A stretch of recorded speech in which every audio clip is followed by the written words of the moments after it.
this.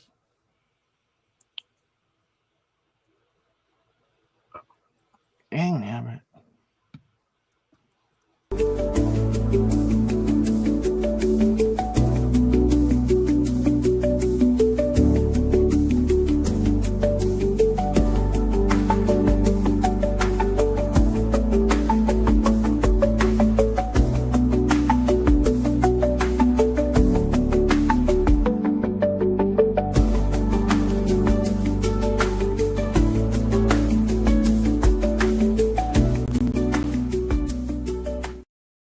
I already told you, the show is about to start.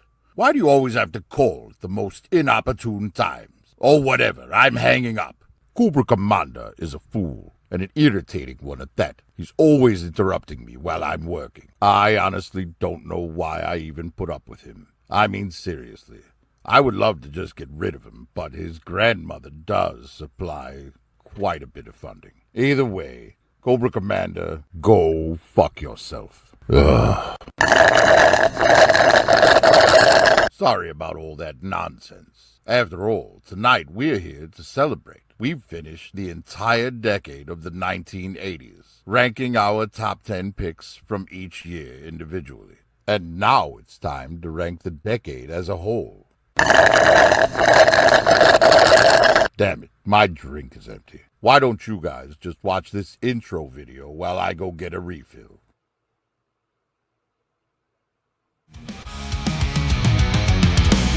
The check is clean, 90s dark age. Doesn't matter, we leave a mark. Horror films rolling blood on screen. Cheers and beers, live in the scene. Special flicks be terror supreme. Middle age members, living the dream. Throwing guns, tales and dread. Reviewing till dawn, never repent. We are the beggars, howl at the night. Cold slither strikes, under the light. Fear and fun, we live for the fight. Bang your society, ready to fight. And we're back. You know, it's been a lot of fun reliving all these 80s movies with my good friends here on the panel. And all of you nice people in the chat. M3, what do you think? And 3 reviews? That's me. Check out my eggplant, motherfuckers! Well said, my friend. Very articulate. And what about you, Sergeant Schultz? What did you think of the 80s? Hold on a second. Before you say anything, why don't you put your helmet on? For some reason, the AI software I used to animate us today said that your face was an ethics violation and wouldn't let me use the image. So yes, let's see the shiny helmet face instead. Yeah, so about the 80s, and the 80s were kind of like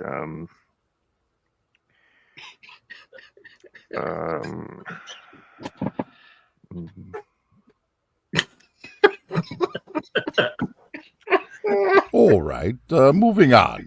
Why don't we take a look at... yeah, Prophet, I didn't finish. Why you interrupted me? Well, by all means, please continue. I was gonna say that it was it was good, but you can let someone else talk. Okay, moving on. As we ranked all of these films in their individual years, they already received a letter ranking between D and S. So today, since they already have a letter ranking, we're going to be doing something a little bit different. The categories will be greatest of all time, baby goats, almost a goat, in the vicinity of goats, not a goat but so tasty, and don't you feel like an ass. The last category is for those films that managed to reach S tier in their own years, but didn't get a single vote tonight. Let us have a look at those films right now.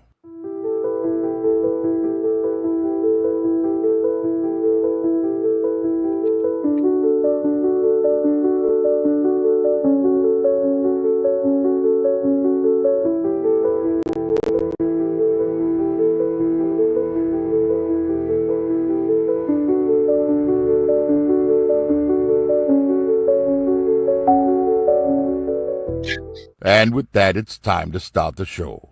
I would like to thank every one of you who've come and checked us out while we did this. It's been a lot of fun, and I appreciate every single view you give us. Now, let's get started.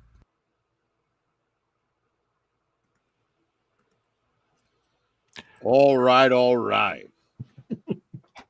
From here, I'm going to go ahead and share the slideshow as per usual. And we'll get into it. Oh, there we go.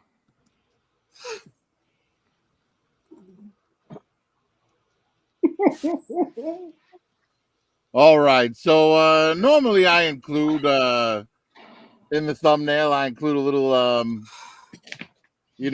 bit of whatever movies were S tier, but all the movies were S tier and it's the final, so I figured what the hell.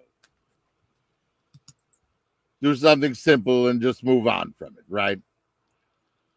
Anyways, anyone have anything to add before we get going here? Say anything to the crowd. Oh, by the way, in that little intro video there, the role of Sergeant Schultz was actually voiced by Mark Cosplay. Shout out Mark Cosplay. But yeah, you guys on the panel want to add anything before we get rolling here? Go ahead, M3. Hey man, I swear that was fucking awesome, dude. I love laughing, okay, but when Curtis Schultz came on, Mark Cosplay, oh god, dude. Yes. Hey, but outstanding work, man. Just real quick. My son's getting into doing a lot of editing and stuff, so I know what it takes, man. And thank you, Prophet, for involving us and being a part of what you got going on in your head, man. It's fucking awesome. Thank you. Well, thank you guys for being involved. Digital, what about you, man? I'd just like to wish my wife, the Digital Cave Queen, happy birthday. Happy birthday, Her Digital birthday Cave Queen. today. Happy birthday, Digital Cave Queen. Hopefully, the lump from where he hit you with the club and dragged you back to the cave heals up soon. Yes, it's been long gone, like 20 plus years. So, Ed, anything to add down there in the bottom corner? Yeah, a couple of things. Happy birthday, Digital Cave Queen. Tomorrow is me and my wife's 10-year wedding anniversary. So Congratulations. to the one I love. Yeah, she's put up with me for 10 years. God bless her. And here's to 10 more. And as a present to me, you can check out my channel, Geek Home World, where we talk film, TV, and tech. Like, share, channel is subscribe. It's Geek Home World. Thanks for asking. Next. Yeah, Digital, why don't you tell everyone where they can find you while we're at?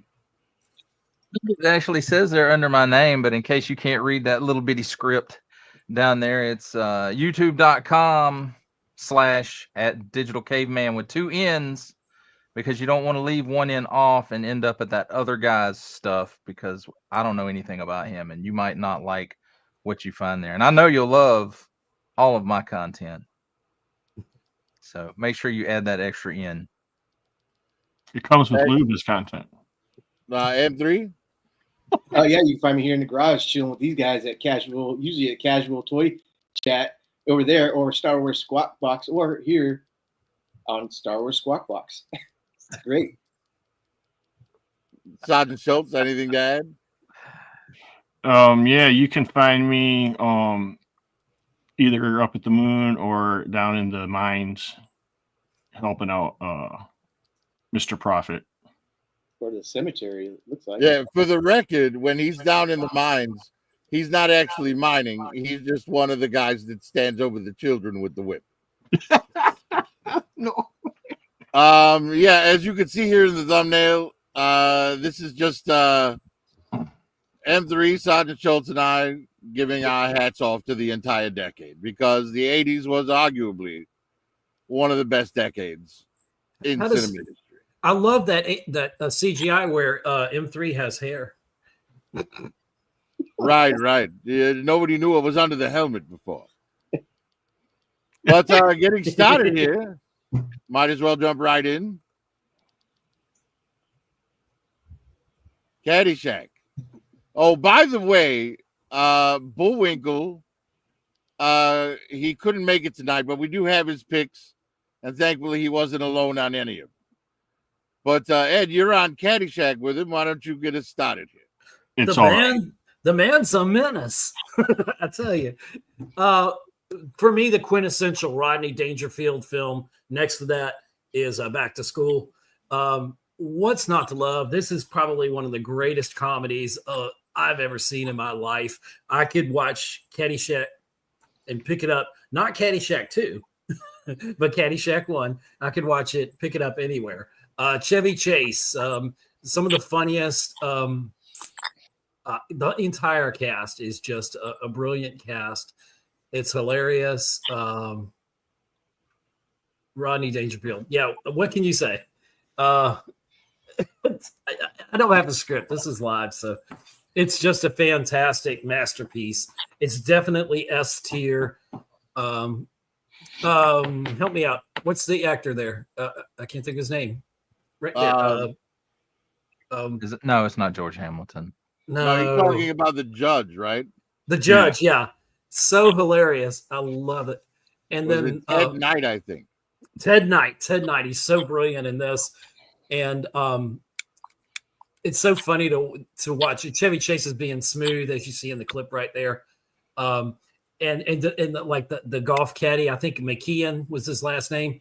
The way he sucks up to him, it's hilarious. But of course, I was younger when it came out, and the Gopher. I thought the Gopher is what sold me on the movie. And Bill Murray with Mr. Gopher playing himself in the film, and it's just hilarious. Anybody else want to jump in?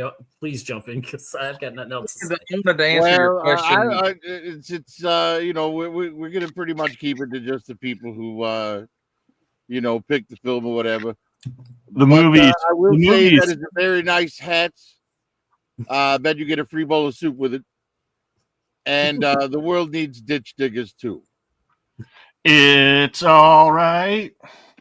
But I'm sure if Bullwinkle were here, he'd have some things to add.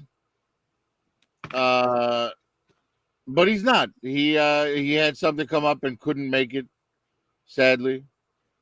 But we're gonna move on without him. And Caddyshack was picked by two people, and therefore Caddyshack, it's in the vicinity of goats. It's there on the farm. Moving on, the next one on the list, The Empire Strikes Back. Never heard of it. Can you guys guess? Yes, of course. It's S. Yes. So anyways, this movie, you know, the best Star Wars film of the franchise in the opinions of 90% of Star Wars fans, probably. Directed by Irvin Kershner. Fantastic film. Written very well. Great dialogue. Great cinematography. Making us fall in love with a puppet like never before. No offense, Sam Newsman, but Yoda's just a little more iconic than you. Yeah, this movie it stands the test of time. There'll probably never be another one like it. And Digital, what do you think?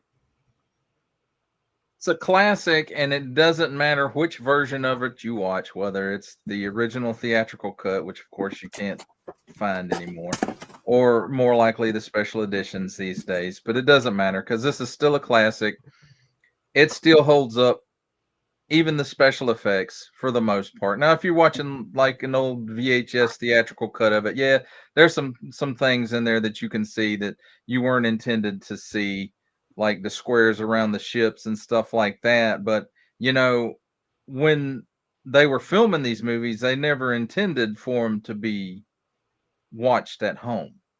You know, that it was the intent of, okay, people will only see it in theaters, because nobody really knew at the time that the home video market was going to take off. But again, you know, everything, like you said, Prophet, everything about this movie holds up still to this day.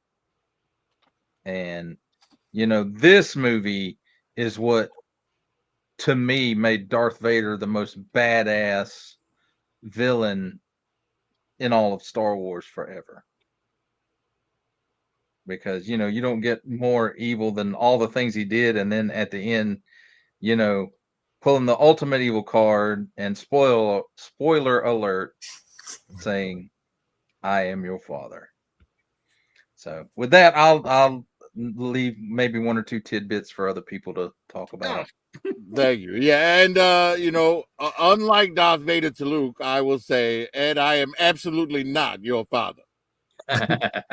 You whiny little bitch. That clears up a lot of things now. And how fitting that this is on our. Obviously, this is a no-brainer that this film would be on this important show, the top films of the 1980s, because George Lucas made his very first appearance ever at Comic-Con this weekend. He's promoting the new Star Wars museum in LA. That's, I think, going to be 2020. Go ahead. Yeah. Sorry. No, you're fine. I think it's going to open in 2028. And you were saying, Curtis? It's going to be shaped like Queen Padme's chrome ship. For real? The one from episode 1. Yeah. The Royal Starship. It's supposed to be, that building's supposed to be shaped like that somehow. I like that. And I'll make it real brief.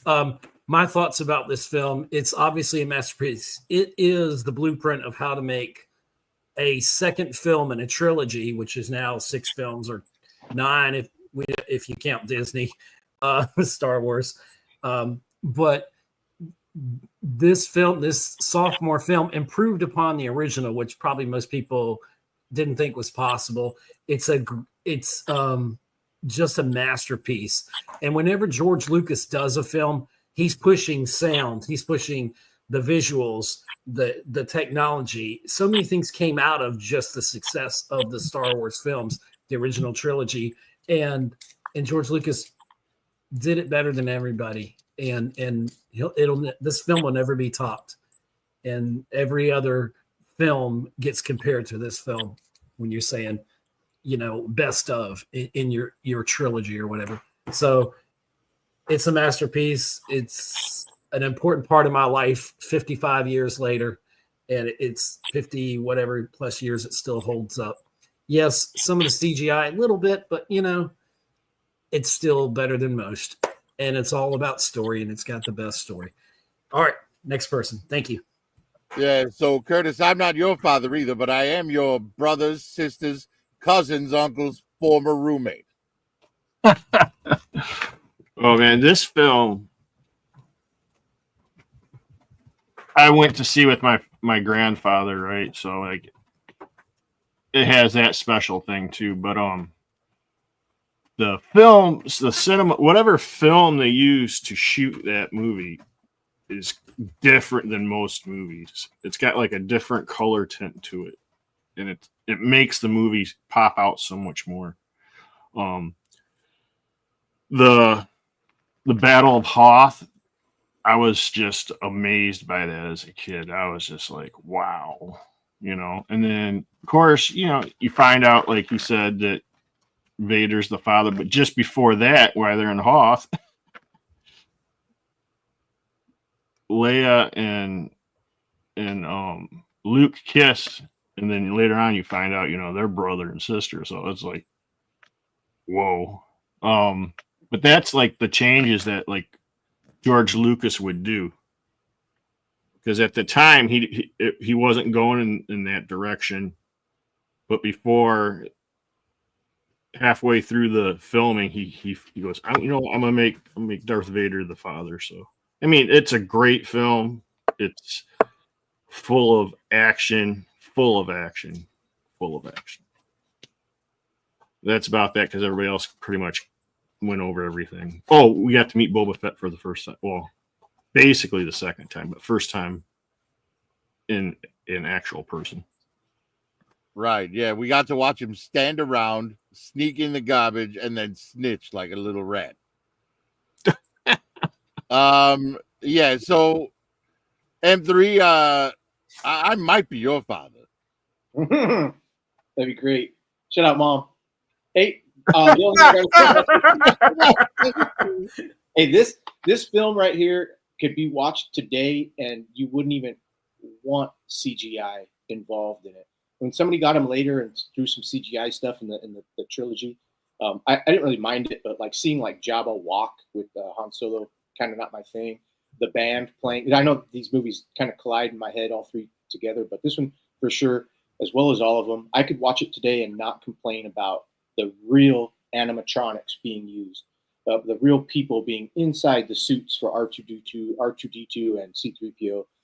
Everything was great, and so that's what really brings me to like all these movies. Is they were untouched before they were untouched was like to me the perfection of using animatronics and all real life all real life props is what I'm getting at. It's pretty cool. Models and stop animation and all I that. think the term you're looking for is practical effects. Yeah, thank you. Yeah, that's all I got to say. But it's great flick, man. I'm glad I added it, and I'm glad it made it here.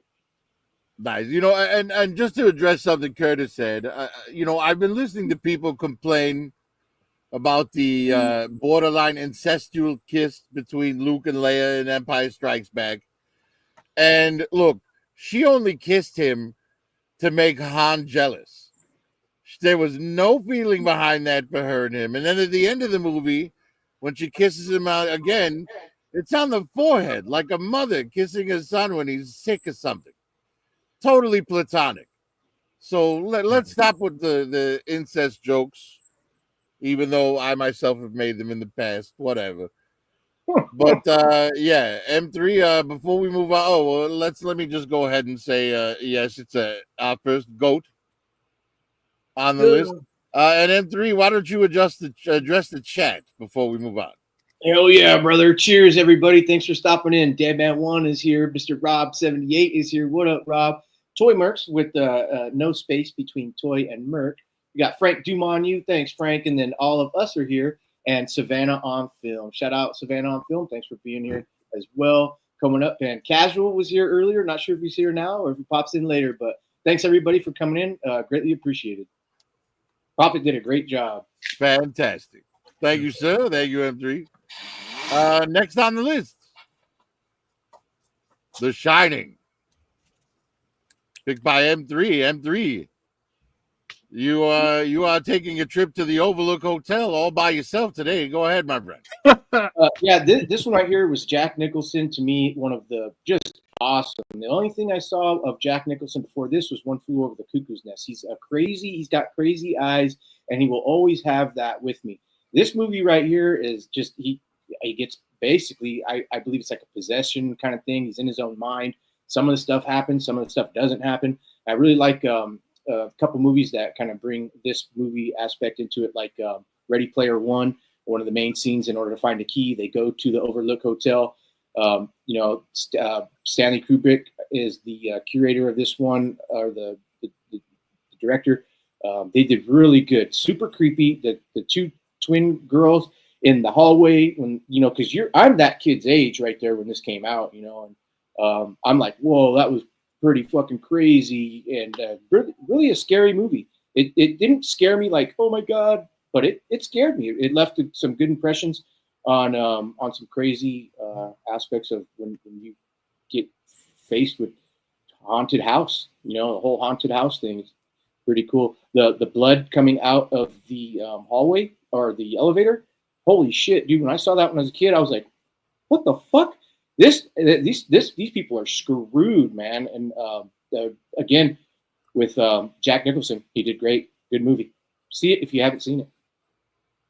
Hey, you gonna talk about the moon from The Shining that are the reason for M3's doll obsession? Yes. M3. Are you gonna talk about the moon Easter eggs on her?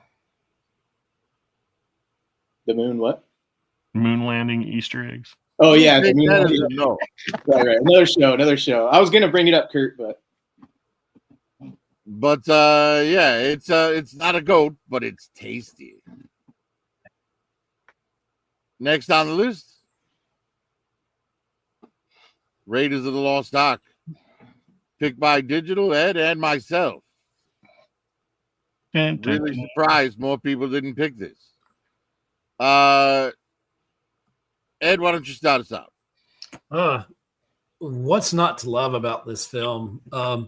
If there was no Star Wars, there'd be no Indiana Jones. If there were no George Lucas, there'd be none of it. Spielberg would be like, what? But what a fantastic film. Now, which one is this? I always get them confused. Is this Raiders? This is Raiders. Raiders, thank you. K-Man, please jump in here at any point if I say something incorrect. I will when it's my turn, but yes, I'll correct you if need be. Thank you. He's my editor. I live to correct you. There's a lot to correct. It's a fantastic film. Some of the 80s explosions, like the airplane exploding, different things like that, look very dated. Some of the CGI just doesn't work out, but it's not a film about CGI. It's just a great film, and it Correction number one: there was no CGI in this. That was the next film, right? That was Temple of Doom. See, I shouldn't have done this. Anyway, I love the film overall, and this is live. It's unscripted. I don't know what to say other than it's a masterpiece. It's going to be hard for me to talk about these films. It's kind of like talking about stuff you talk about all the time, but you love it so much. It's hard to find exactly what you want to talk about because I'm kind of overwhelmed by the choice of this film as well, because everything about it is just perfect. I can watch this film any day. It's another one of these films. And to get to be top of the 80s, to even be on this show, every S tier film is pretty awesome. There's no losers among the group here. And this certainly is at the top of the heap for me. I totally love it. That's all I got. There's a ball rolling at you. Tell us what you thought of the film.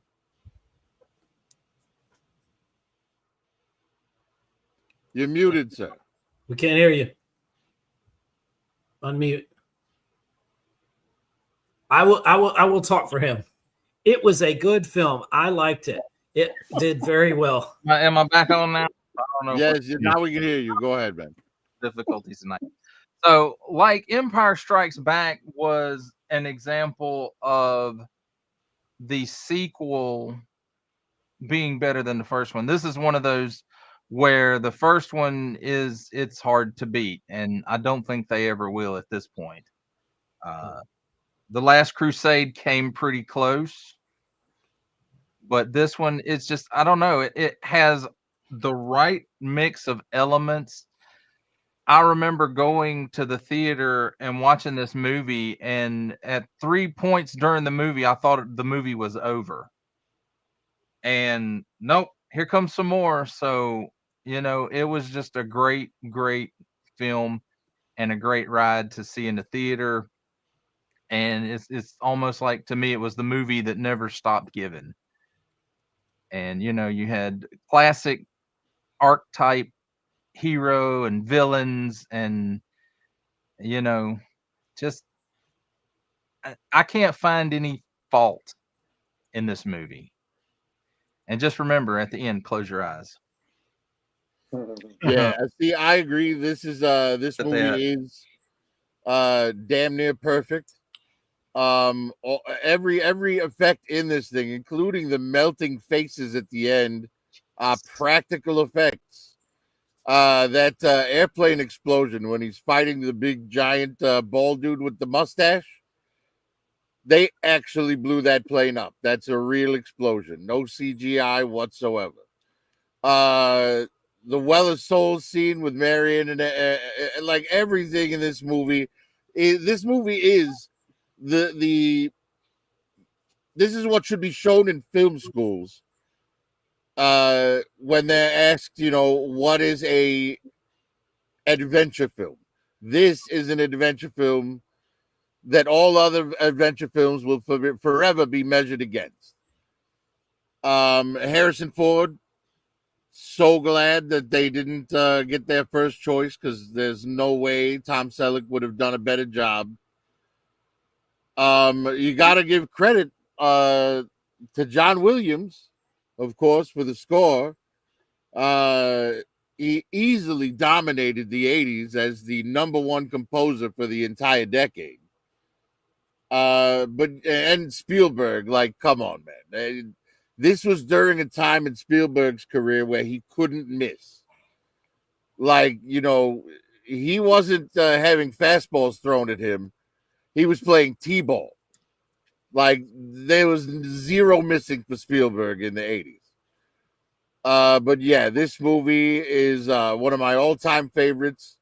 This movie would get picked by me if we were doing an all-time list. This wouldn't just be in my S rank for the 80s. It'd be in my S rank for forever. And I'm really surprised that only 3 of us picked it. But since only 3 of us picked it, it's almost a GOAT. Similar species, little more wool, but not quite. Next on the list, Superman 2, picked by Digital and Ed. Digital, why don't you start us off and tell us, do you really believe a man can fly? At the time I did. And the effects in this one, although, you can tell that, how they did it, to me, they still hold up. And, where there's some issues with this film, yes. Was there a lot of drama going on behind the scenes during the filming of a lot of this? Oh, yeah. Because Richard Donner and the Salkins did not see eye to eye on anything.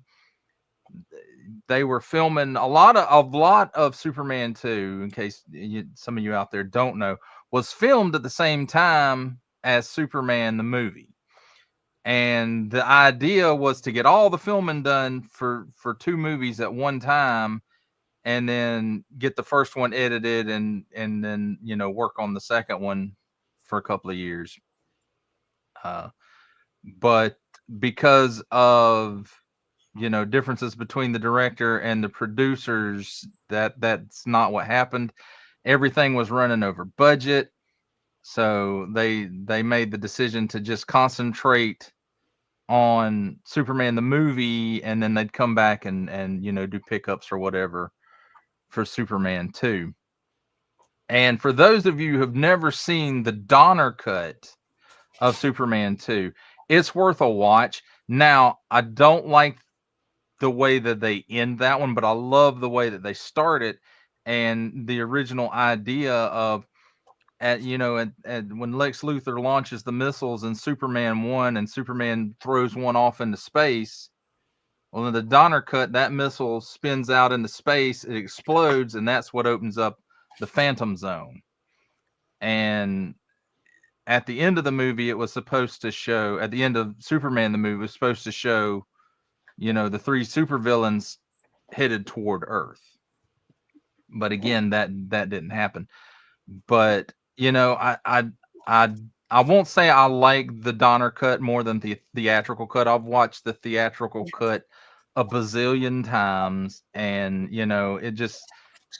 it's the first time on film you get to see Superman take on people with actual superpowers. In the first movie, he takes on Lex Luthor, which I guess you could say he's super intelligent, but that's not really a superpower, I don't suppose. But I could go on and on and about this. So Ed, I'll let you get some in there.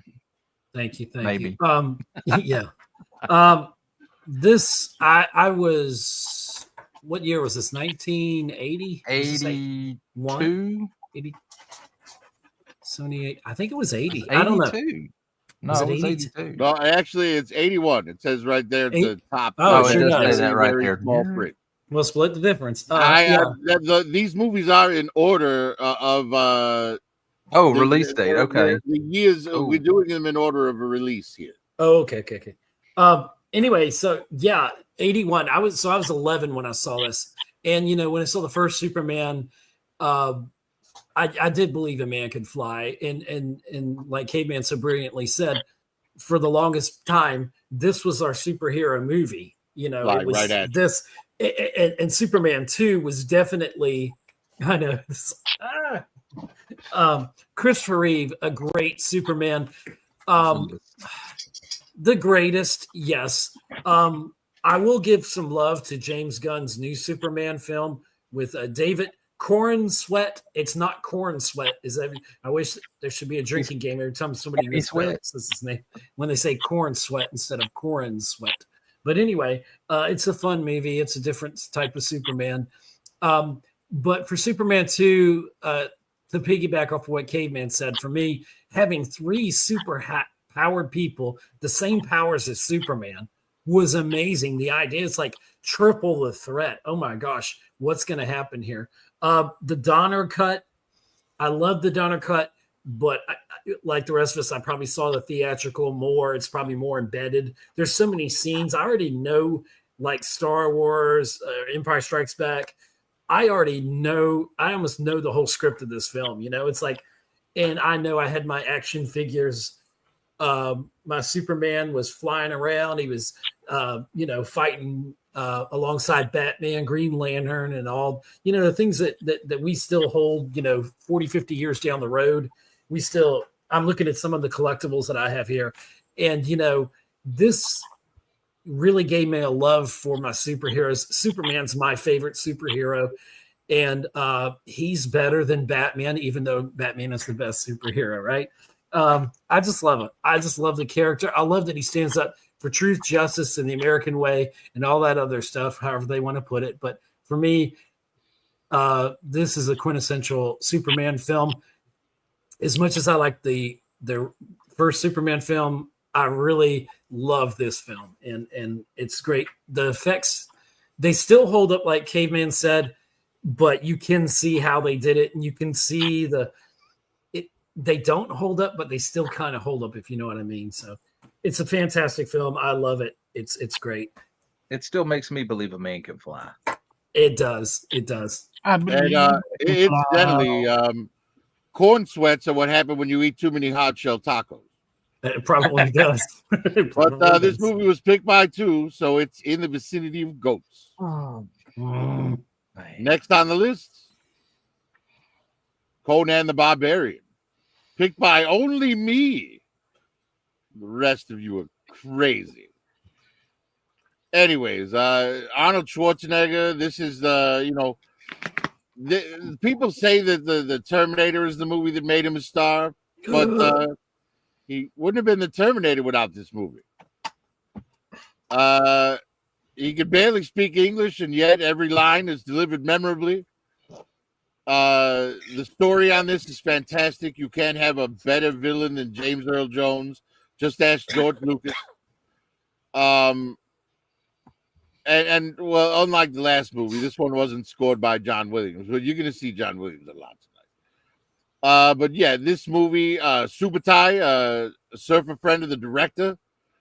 You can't, Valeria, like, what a great addition to this film. It's Frank Frazetta, like, not brought to life per se, but interpreted very well. I love this film. I can't believe I'm the only one that picked it. His transformation into a snake, holds up today.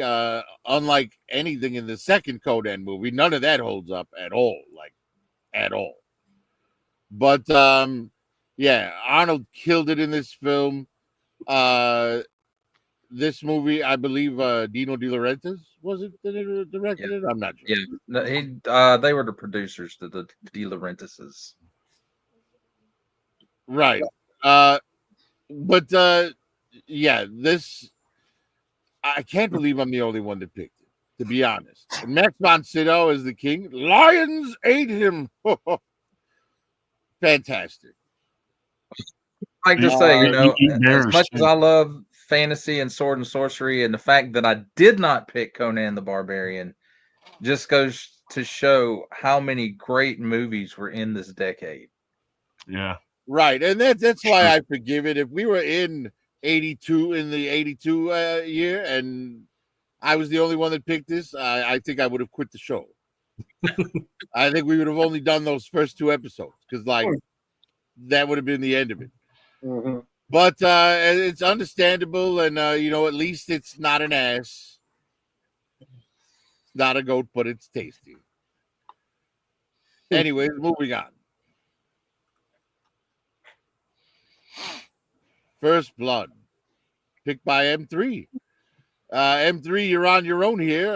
Why don't you tell us how much you love Stallone's muscle? You do with blood. Hey, and so Dead Man 1. Now look, okay. Hopefully, I can redeem myself with you and become your friend again. Because come on, man, Rambo. Now, first entrance scene right here when he walks in. My last name is mentioned when he goes to talk to the woman. Be like, hey, I'm looking for blah blah blah Ortega, and I'm like, yes, dude, my last name is in this. And I, even as a kid, that struck a bell with me. And I used to really despise cops. Now I am totally back to blue as an adult, right?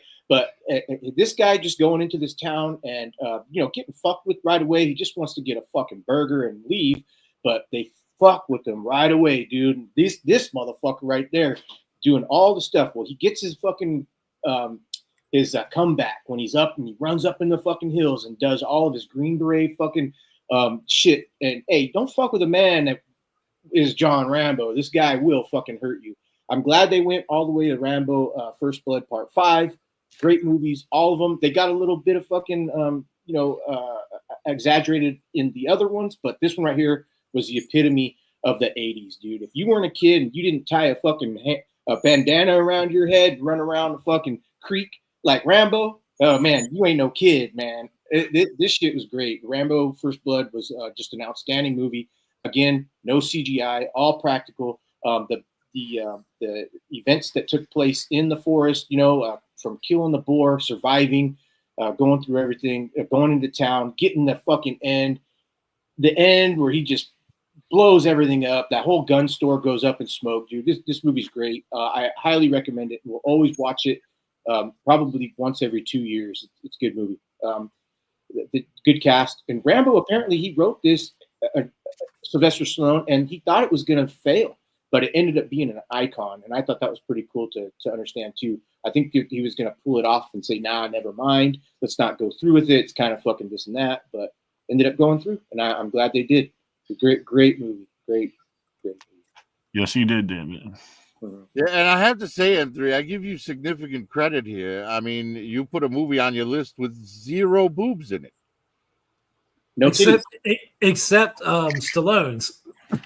His booty. Yeah, he got his booty in the shower.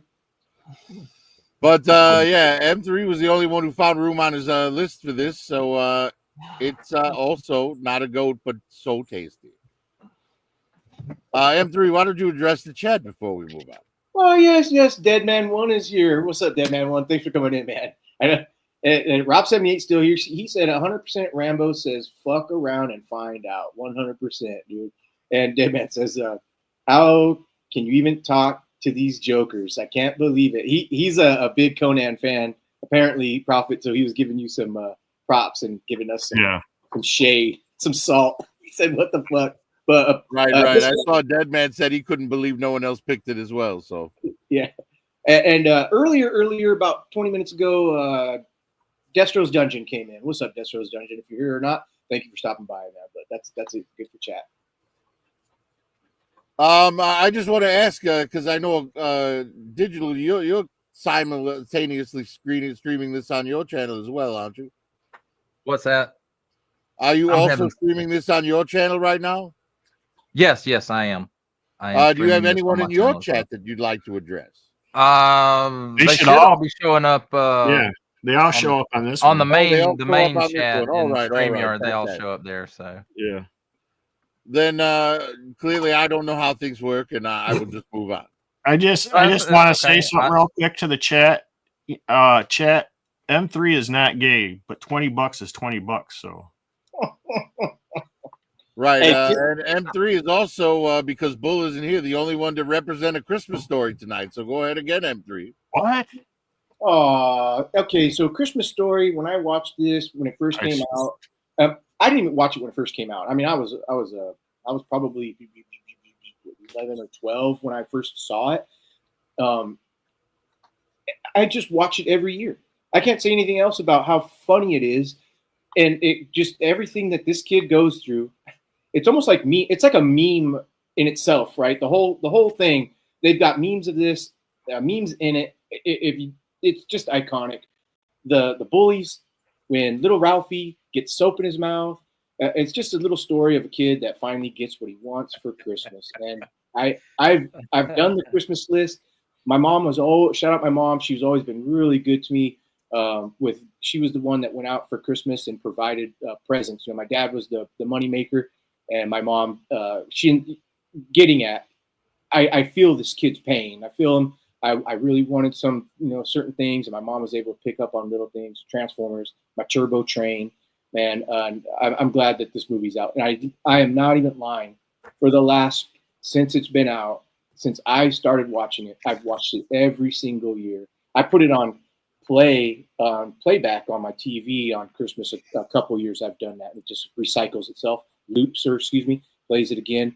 No, I have some favorite parts, but just looking at watching the scenes here go by, I love it. The Pompous dogs, dude. The turkey, they go out. Okay, the turkey gets fucked up. Man, it just brings back a lot of good memories, and that's all this movie is to me, is great memories, great memories. And my sisters love it. My family loves it. We all watch it. My sister Helena, shout out Helena, she could quote hella lines in this thing, dude. Super good movie. And part two, they did really good with part two. Which Ralphie's a 40-year-old man at this point. Christmas Story, highly suggested during Christmas time. It's great. Yeah, I watched it. I enjoyed it. Curtis, you looked like you wanted to say something. And since Bull isn't here, I'm going to break protocol and let you say a piece about this film. But first, go get the bumpers hounds out of your kitchen.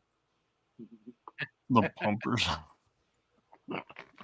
Yeah, this was a great movie. I saw this with my friends and his family when it came out at the movie theater, and I saw it in the movie theater. But yeah, this was great. Just this it's almost like it connects with people who are kind of on the poor side, like it's like everyday people. So that's what I liked about it. Mm-hmm. Mm-hmm. The working man. Don't interrupt. I'm not done. I would go ahead and let you keep going, Curtis, but I'm worried you're going to shoot your eye out. But this is tricked by two people, therefore it's in the vicinity of goats. And next on the list, Return of the Jedi. And naturally, all of us are going to get to talk about this, except for M3, who didn't pick it. Loser. Not sure why M3 didn't pick it, but he didn't. And Digital, I think you probably have most. Oh, no, wait a minute. Curtis, you have the most Star Wars merchandise, I think. Why don't you start us off, since you've given Lucasfilms the most money? Yeah, Return of the Jedi, it was great the way it picked up, where Empire left off, and you learn a lot more stuff in this one. And the thing is you can tell, like, Lucasfilms practical effects and technology is advancing in this one. I have the actual theatrical version compared to what we see now, which it's all right.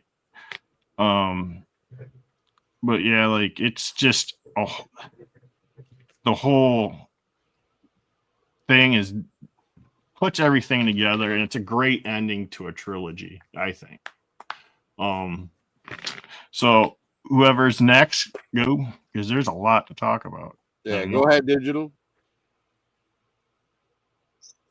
The Jedi is probably my least favorite of the original trilogy, because I felt like it even as a kid seeing it, I'm like, why are they doing the Death Star again? They already did that. Why are they going back to Tatooine? They already did that. So, I always thought that it was, had too many similar things to the first movie going on. And it's not to say that I don't love this movie, because who doesn't like thinking about why the Ewoks hated the Empire so much? It was because they were using them as target practice. And even though they couldn't hit any of the Ewoks during target practice, it still kind of pissed the Ewoks off. And so that's why they were so mad at them. But, Yum, yum. Just like Curtis was talking about, the effects, it feels like not a super leap from Empire to Return of the Jedi, but you can tell things have progressed. I mean, you look at what they did in Empire with, the Wampa snow monster, and then what they did with the Rancor in Return of the Jedi, and there's a lot going on there. Of course, one's a dude in a suit, and one is a puppet.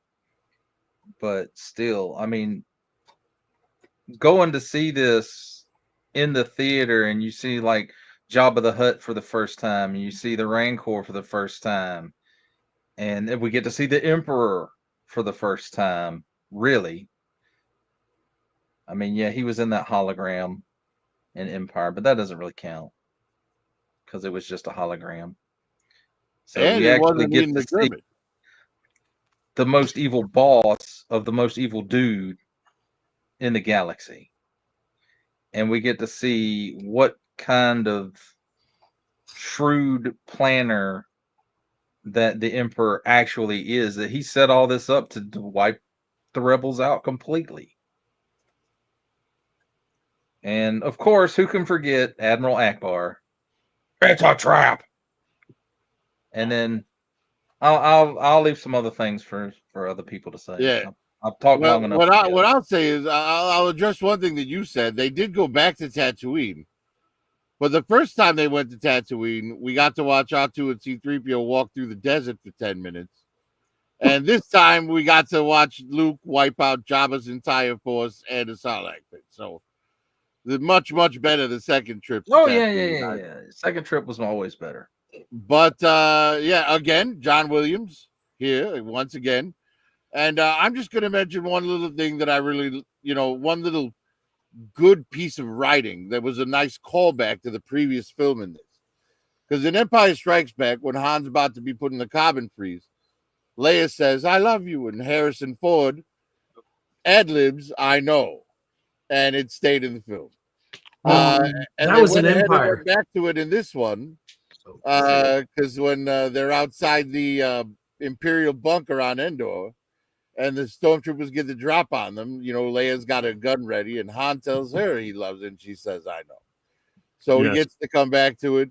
I was about to pass it off to Ed, but it looks like he's left. His camera followed him. I saw your booty, Ed. But this movie, again, not as good as Empire Strikes Back, in my opinion. But I do think it holds up very well. The speeder bike chase on Endor is very exhilarating.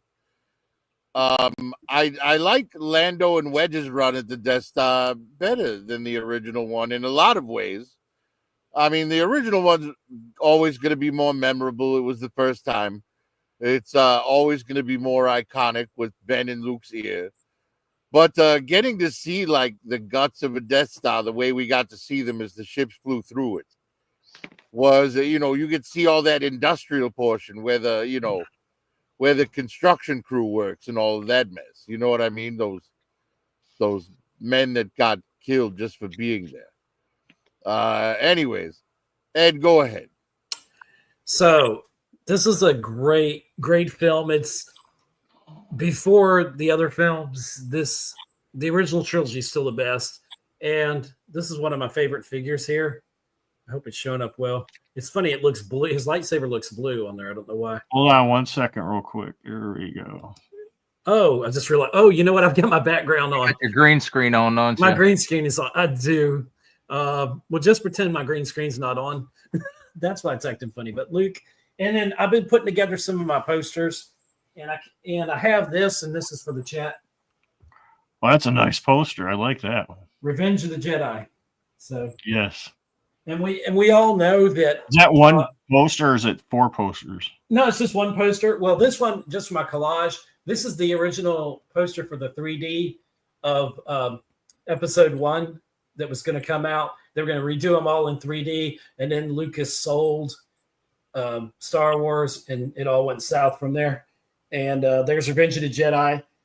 This is just a printed out right here. I'm sorry for the glare. And I need to turn my green screen off, but this is the a printout from a printer of Return of the Jedi, the 40th anniversary that was a couple years back poster.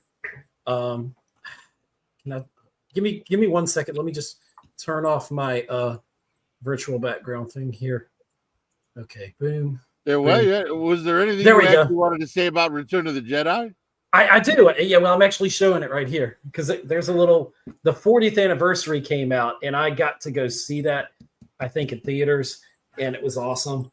So that's kind of cool. But I just wanted to show you that, and I love the film. The film was great, and the reason I showed this version of Luke Skywalker is because, and this is the 1997 special edition version. This is the Luke Skywalker. Kathleen Kennedy that we wanted to see.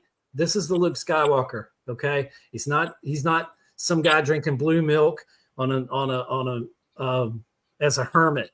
He is going to show up with his laser sword and make things right. This guy stands for good, and he always will. And this is how you make $1 billion. You follow what George Lucas, the maker, created, and then you'll have a successful rest of your life.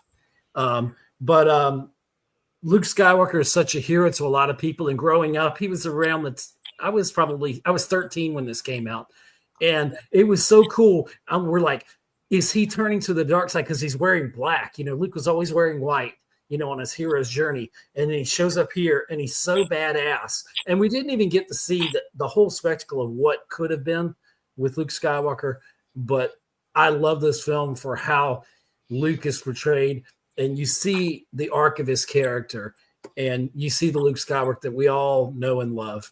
And so Return of the Jedi, it's fantastic that it's on this list. Thank you. It is on everyone but M3's list, but 5 votes still makes it a GOAT. Next up, another S-tier film. And this one, even M3 picked it. So, M3, we'll let you start this time. Go ahead. Man, what a great movie. One of the best scenes was when Dan Aykroyd was laying in bed and that ghost came up, pulled off his belt. How did I know you were going to mention the ghost blowjob? Yes. He got a ghost blowjob, dude. Oh, God. So good. The music, perfect. Do I dare ask, do you wonder what that feels like? Yeah. Of course he does. We call it a ghosty over here, okay? But no, perfect. I'll let anybody else go because I can go off on this thing. I'd like to throw a little comic relief in there, but perfect film. Perfect. Go ahead, anybody else. Yeah, this movie's definitely, in my opinion, in the conversation for best of the decade. Right up there with Empire Strikes Back and Batman and Back to the Future, like just in the argument for the best of the whole decade. This couldn't have been a better cast movie, but as some of you know from behind the scenes information, it could have been a worse cast movie, but it wasn't, thank God. Eddie Murphy was busy with Beverly Hills Cop. Otherwise, this might have just been another Eddie Murphy movie, Right. Because, back then, Eddie Murphy wasn't playing second fiddle to anybody. If he was there, he was the headliner. Mm-hmm. But Bill Murray, being the comic, the large portion sarcastic comic relief, was able to share the screen with the rest of the Ghostbusters. And they really worked as a quartet and not as a, single star-led piece. So I'm excellently happy that they went the way they did. Bill Murray, hilarious. Dan Aykroyd, hilarious. Harold Ramis, hilarious. Ernie Hudson, hilarious. Like they're every single one of them is fantastic. I still don't understand why Bill Murray was so hung up on Sigourney Weaver. I don't really find her attractive. That's just me. I knew M3 was going to start with ghost blowjobs. Thought it was hilarious. Love this movie. Own the Mezco 112 Collective figures of them.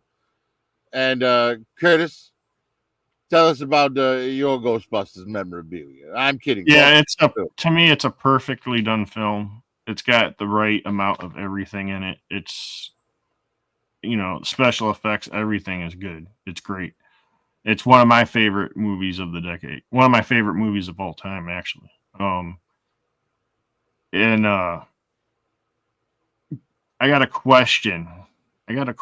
For everybody, including the chat. If the chat would chime in, do you think Jeff Goldblum could play Egon?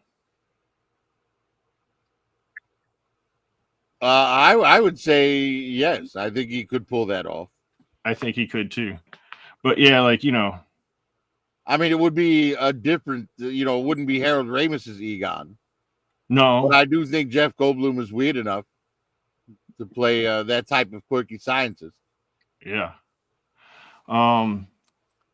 Digital, you shook your head no. Does that mean you don't think he can pull it off?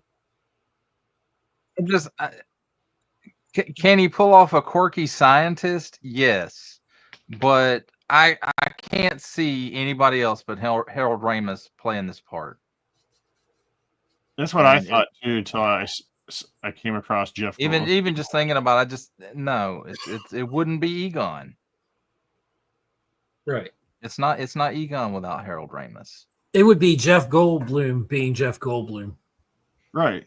Pretty much. He's like Kevin Costner. He's Jeff Goldblum in every movie that he's Well, in. that's what Harold Ramis is. He's Harold Ramis in every Stripes. He's the same character pretty much. Yeah, I don't think I agree with that. I do. I mean, he sounds and does everything the same, except he's not a scientist in that one. He's just a regular old dude. It's the same. But he's smooth with the ladies. Like, he hooks up with the MP chick. Like, Egon's not smooth with the ladies. Well, go ahead and tell him how wrong he is with your opinion. That's writing. But all right, somebody else's turn. I know there's more people. Anybody? Well, I guess since nobody else is jumping in, I'll jump in. Well, I said digital. I told you. I said you were up. Oh, I'm sorry. I'm having some headphone issues here off and on. It's just like going in and out. So, but let me tell you something.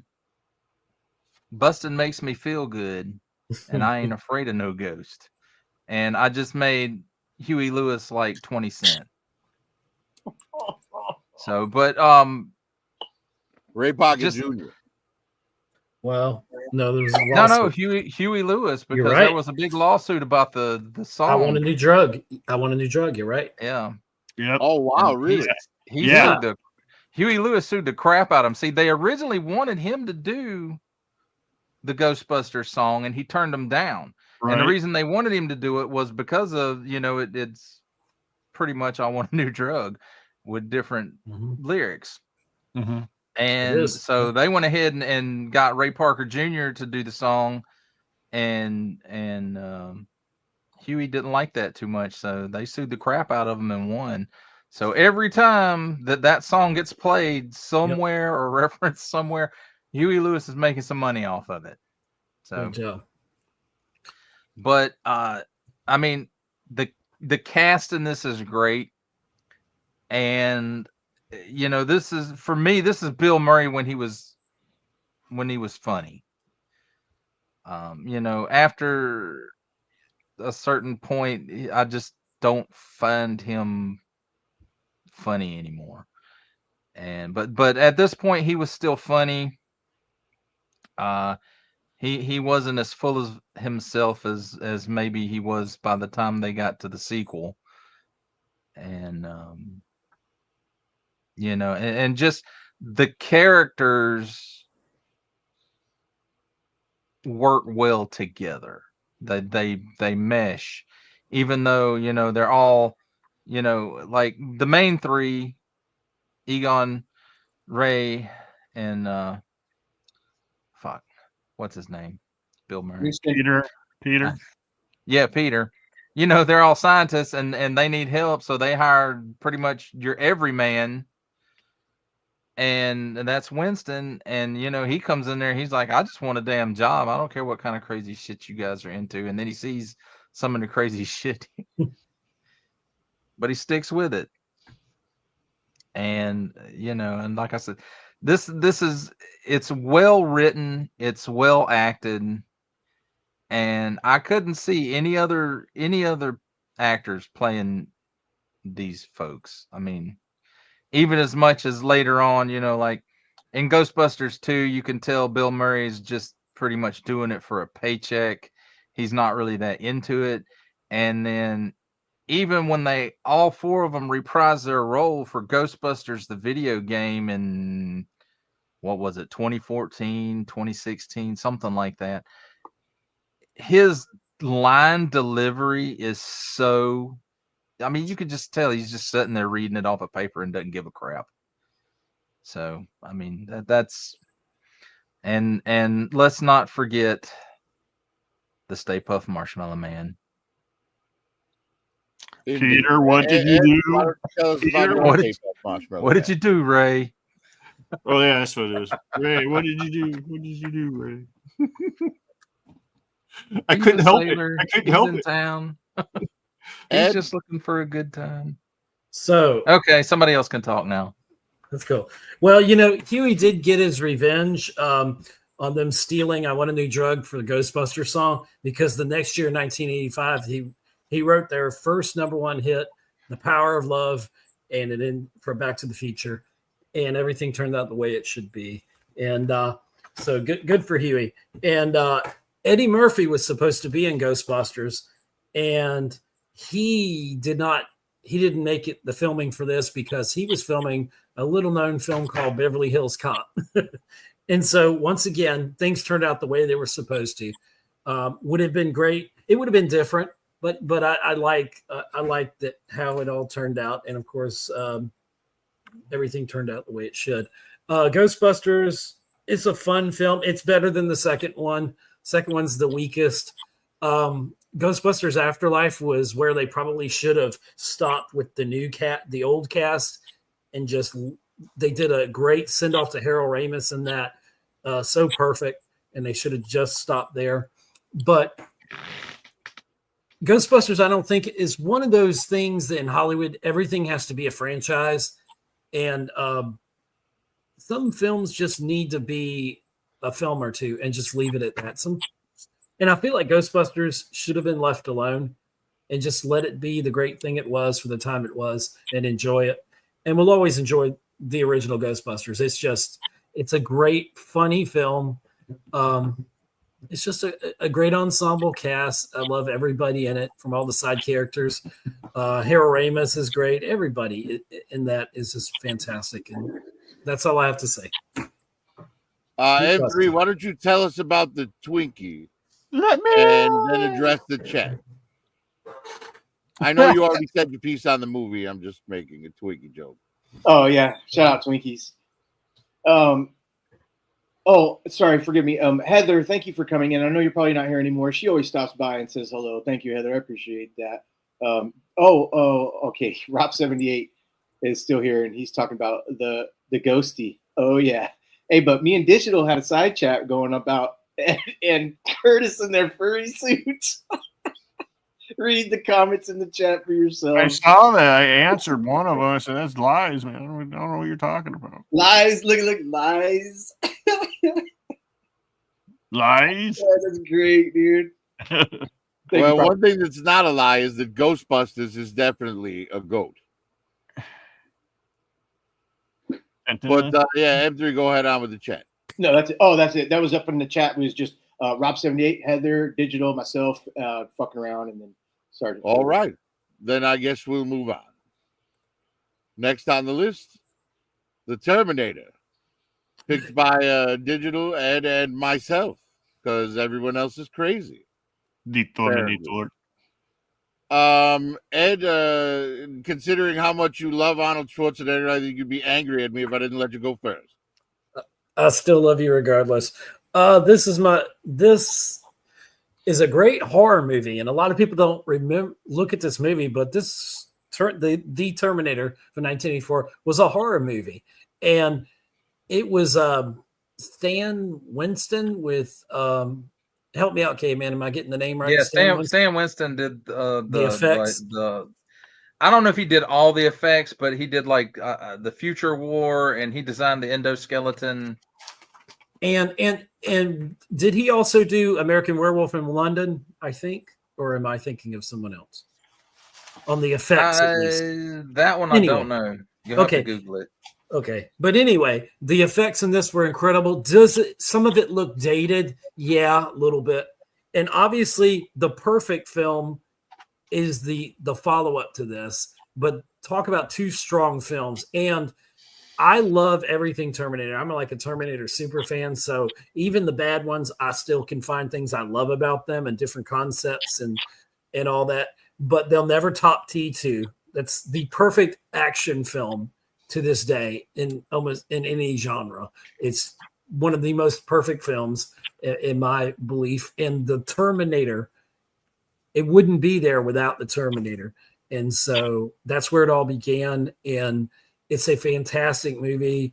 I never bet against James Cameron on anything he does. He is like George Lucas. He's always pushing the medium of filmmaking further and advancing the technology, but he had a solid story. And I tell you what we're going through in the rise of AI now and how it's becoming more and more predominant in our lives in a real way, we're starting to look back 40 years to Terminator and saying, I feel like they predicted this. So it's a fantastic film.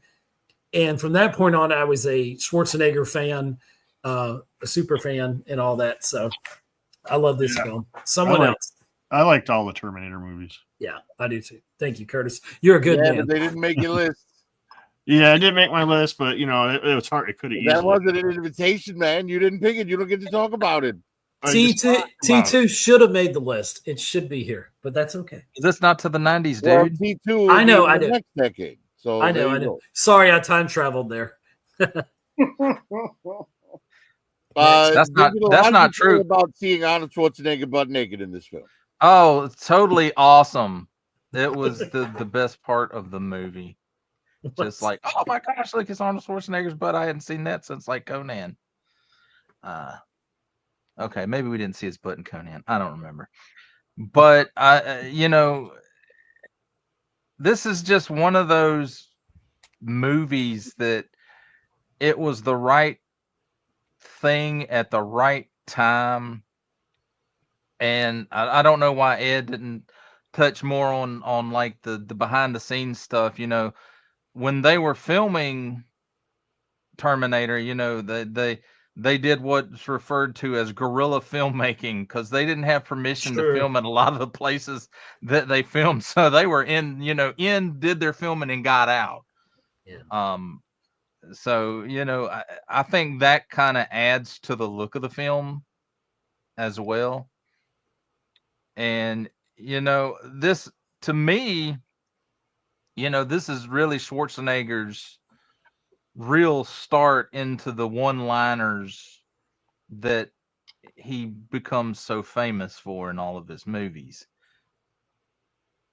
And, he spoke more English in this movie than he did when he made Conan, but still, there's a reason they didn't give him a whole lot of lines. One was because, he's just a cold robot there to, carry out his mission. But, also the other reason that, his accent was still a little bit heavy at that time, which, goes on to be part of all the characters that he plays. And as far as the franchise goes, there's some movies in the franchise that I can take and some that I can leave out. I mean, Terminator 2, I can leave. 3 can stay out. I don't love that one. Salvation and Genesis I really enjoyed, and I think that movie gets a lot of crap because the trailer ruined the big surprise, and nobody was surprised by John Connor being the Terminator. I'm sorry, spoiler alert. But I'm sure if you saw the trailer, you already know. And, I think that movie was spoiled, and that's why it gets such bad flack for it because I think it was a good standalone kind of soft reboot of the franchise. But as far as this one goes, yeah, some of the effects and stuff are pretty dated. It was a really tight budget, but you know, it's not. That's not where this movie shines. It's in the story. And you know, Ed said it was a horror film. I have to disagree on that part. I think it's more of a thriller than it is a horror movie. It's more of a thriller. Okay, I'll disagree with you. Well, at least we can agree to disagree on that. Yeah, I'm. But that's siding how with Ed on that. I've always thought of this movie more as a thriller than It's you know, definitely a straight up thriller. horror movie. So, but Yeah, okay, I'm somebody else. siding with Ed I on the guess you on Prophet. that question. See, here's the thing: the Terminator is the perfect horror movie, unstoppable killer. Right. Right? Jason Voorhees never explains why. Like he, you know, at least not until you're like 10 movies in or whatever, before they tell you why it is that he can't die, why he keeps getting up. You know, Yeah. there's no logical explanation for Michael Myers either. But with the Terminator, You can't argue with the it. future. You And can't he reason won't with it. stop until his programming is complete. It's Right. the perfect movie monster. He Sounds is like You the don't have to worry 1988. about its motivation, or you know what I mean. Like this is what it is. This is why it's here. You're invested. It's great. Such an amazing movie monster is the first Terminator, Right. which is why I say, you know, the Terminator 2 may be overall a better movie, but it's a different genre in my opinion. right. Terminator 2 is an action film. The Terminator is a sci-fi horror. Right. You know, with very good thriller elements in it. And it definitely falls into the category of horror because of its monster, which is Arnold Schwarzenegger. I mean, you see, Yeah. like when he ruthlessly murders his her roommate and her boyfriend. You know, when he just casually is like, Sarah Connor, and the old lady's like, yes, and he just guns her down right in front of her family. You know, like that's the kind of like, you know, uncaring. This monster doesn't take any pleasure from it. He doesn't like, you know, he just does it because that's what he was made to do. You know, perfect movie monster, the Terminator. Prophet, if I could say, And Arnold just killed it in this role. The pacing with which he follows, right? It makes it feel like a nightmare. They're running as fast as they can, and he's walking and keeping up. You know what I mean? It's like, you know, it's that nightmare feeling of it. That's, to me, is why it definitely falls into horror. And it's definitely one of Arnold Schwarzenegger's best films, in my opinion. I actually am one of the few that like this one better than the second one. But this one hit me at a more developmental, you know, age in my life, I guess. Yeah. But yeah, fantastic. And I believe M3, there's some information in the chat if you wouldn't mind addressing. While I go ahead and put the Terminator in almost a goat. Yes. Looks like Digital Caveman says the T800 would kick the shit out of IG 68. IG 6. Let me pull my glasses on. Good Lord. And then Curtis said Prophet made the Terminator sound like IG 88. Who's IG 88? He's He's the robot assassin gun droid. center out of The Empire Strikes Back. Yeah. The one yes. sitting on the Imperial Bridge when he Right. walks up to Boba Fett and says, "No disintegration." Same as IG-11. Right. If you ever played the video game Shadows of the Empire, IG-88 is definitely terrifying in that. Yes, he is. Very terrifying. Okay. But Rob78 asked us a question as well. Rob78, do you like T1 or T2 better? I already said I like T1 better. Ed already said T2. Yeah, I think T2 is the better overall. You I know? like T1 better, but I can say T2 is a better film for sure. Right, like fundamentally, it's better, but I still like the first one. Mm-hmm. Yeah. Agreed. M3. Agreed. First one? No, T2. Oh, T2. There you go. Yeah, so T2 wins out. Chime in the chat, guys. Rob also says T2. I'd imagine, Curtis, you and I are going to be alone. Yeah, it actually goes T2, T3, T4, T5, then T1, in my opinion. What? You are insane. Hey, You don't have any cinematic credibility. I like Anyway, it. I like moving on. Did he just say he loved Terminator 3? even Next 5. on the list, He we've liked got, Dark picked Fate. by Bullwinkle and M3. Bullwinkle, of course, is not here. So M3, tell us about Kelly LeBrock in her underwear. Man, okay, so everybody's saying because I didn't like Yeah. I didn't like Conan and I didn't pick this movie or that movie. If you don't fucking pick this fucking movie, I'm the only one here. Y'all are crazy. I'm surprised you're still my friends and shit. Fuck, man. This movie was the most fun. It made me laugh. The kids they chose to be in this have obliterated any of the iconic kids that the dude right there with the blonde haired kid, man, has been in other movies. Just great. Kelly LeBrock was not one of my favorite like models as a kid or anything like that, but she's very pretty and she did this. She did the scenes that she needed to do in here very well. I mean, she's like a big sister, but a slutty big sister, but a stepsister, one that gets stuck in the dryer sometimes, you know. Just absolutely amazing from the start to the finish. And these boys, Iron Man's in this motherfucker. You guys are like, oh, I don't know. God, there he is right there. That's great. Just a perfectly well-made movie, especially a Sweet 16 or 16 Candles came out. All the movies that came out in this time area with the comedy in this was great. Love it, 100%. Recommend it. And who doesn't want to leave out the doll?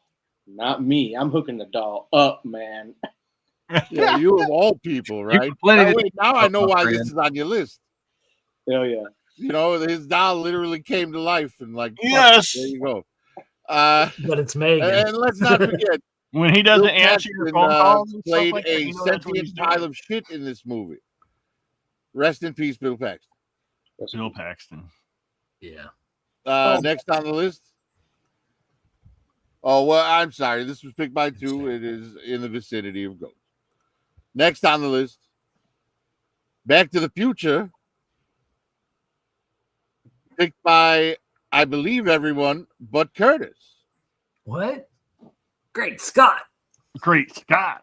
Indeed. That's heavy. I'm going to start here just because I believe, you know, if someone asks me for an example of a perfect movie, this is the example I give. I mean, it's not perfect in terms of scientific, like, viability, mind you, but it is a perfectly structured movie, perfectly cast, perfectly acted. The pacing is perfect. The music, oh, God, the score of this film. One of the only, totally memorable scores on this list that isn't John Williams. It's incredible. This movie will never be repeated. They might try to remake it, but there's no reason to. They're just going to suffer by comparison. At the end of the day, Ed, tell us what you think, or Darth Vader will come down from the planet Vulcan and melt your brain. Yeah, I saw a thing where they didn't put what was it, Eddie Van Halen's name, or they wanted to put Van Halen on there on the tape, that he puts in there, but they put like Eddie or whatever they put on there. I think kind of piggybacking off of what Prophet said, Back to the Future is a perfect film, and it may be the Back to the Future trilogy may be the perfect film trilogy. If it not, it's damn close. And no, this should never be remade. I agree. And Bob Gale and Robert Zemeckis, I think they have it in their will or whatever, or something that as long as they own the copyrights or their estates own the copyrights, that a remake will not be made of this. Fans are trying to float around a remake with Tom Holland, which could be interesting, but No, please don't touch it. Hollywood, stay away. Not This film- Tom Holland, no. Not Tom Holland. But anyway, no one could top Doc Brown. I forgot that. Help me out with the actor. Christopher Lloyd. Christopher Lloyd is perfect in this role. I cannot see him in anything without thinking of him as Doc Brown. I know he was great in other things, but still. Michael J. Fox, just his mannerisms, his acting, it's perfect. So the soundtrack is perfect. Everything about this is wonderful. The effects still hold up. The CGI in this still holds up. It's still believable. It gives you such a wholesome feeling, and the way they did the trilogy, and they filmed the second and the third ones in the trilogy back to back and released them in different years. It's so amazing how they can go back in the films when you get into the other ones. But for this film itself, it's just perfect. It's quintessential 80s. It's perfect. Thank you. Next. Curtis, do you want to tell us why Eric Stoltz is inferior to Michael J. Fox? Not really. No, I'm just kidding.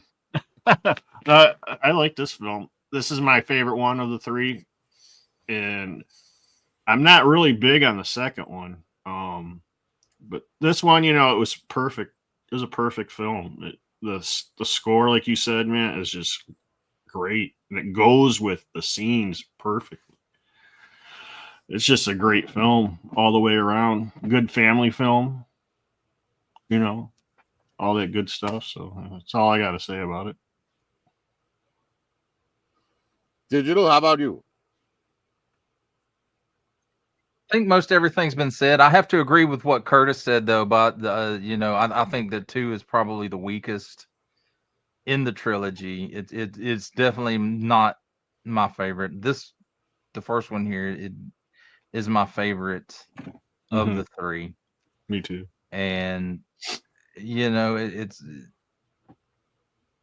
the perfect story, the perfect casting, the perfect music. I mean, there's not much that you could really find wrong with this film, and I hope to God that they never remake it. I hope that Zemeckis estate holds on to the rights for this in perpetuity. And Nice. so I guess M3, is that you left? Yeah, M3, take us out, man.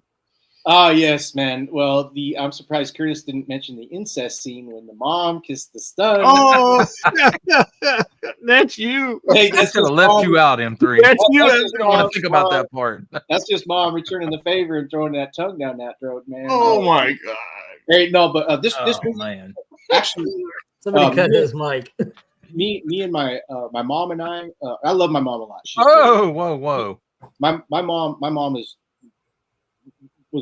my best friend. Oh, sorry, we're having technical difficulties. We are definitely having technical difficulties. My mom's awesome, and she really loves this movie. We watch this movie together. She'll remind me of it every once in a while, and I think it's very, very special. But we just like this movie. It's a great movie. That you cannot remake this. If they do, it'll be fine, I'm sure, but you can't. This one right here stands alone as Back to the Future. Lorraine, if she's not the hottest chick that they chose for this role, man, that was great. Shout out Howard. But this movie, it will always be one of my top tens, man. Great flick. Shout out Michael J. Fox. Fantastic. Yeah, this movie's great. Chad, why don't you chime in what order you like these films? I mean, obviously this is number 1, but which do you think is better, parts 2 or part 3? Personally, I think part 3 is better. But this movie gets the full GOAT treatment today. Cool. Next on the list, Aliens. Picked by Digital, myself, and Curtis. Curtis, why don't you kick us off here? Yeah, this movie, I think, was another example of a sequel that did really well. A lot more action, a lot more horror to me. It's a sci-fi action movie, basically, but Um, I just remember seeing it at the drive-in. We were watching, I think Back to School. Me and my family were at the drive-in. I turned around and I looked and I saw the android get ripped apart, and then he was still alive, and I didn't know what it was, an android. So then the following week we went and saw it, and I was like, oh, okay, that makes sense. But yeah, I was just awed by this movie. This movie, the special effects and everything. Another Bill Paxton movie. Hey man, what the fuck will you do? But you know, that's all I got to say about that. I'll let somebody else talk about it because there's a few other things. Digital, do you think Burke deserved a harsher death? Which one was Burke? Which one was Burke? Burke was the one played by Paul Reiser. Oh yeah, he definitely deserved it. Like, you know, the mouth shooting out thing in his rectal region. But you know, I think Curtis touched on some of the things I'd like to say about this movie. You know, this is another example of the sequel actually being better than the original movie. And in addition to that, it's like the Terminator franchise. The first one was a horror movie. Second one is an action movie.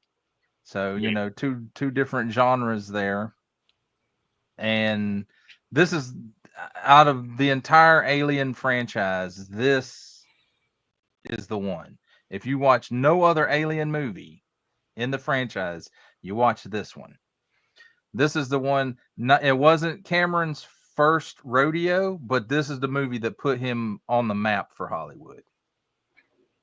Terminator showed he could make a movie. This one showed he could make a big movie. And he's been making big movies ever since.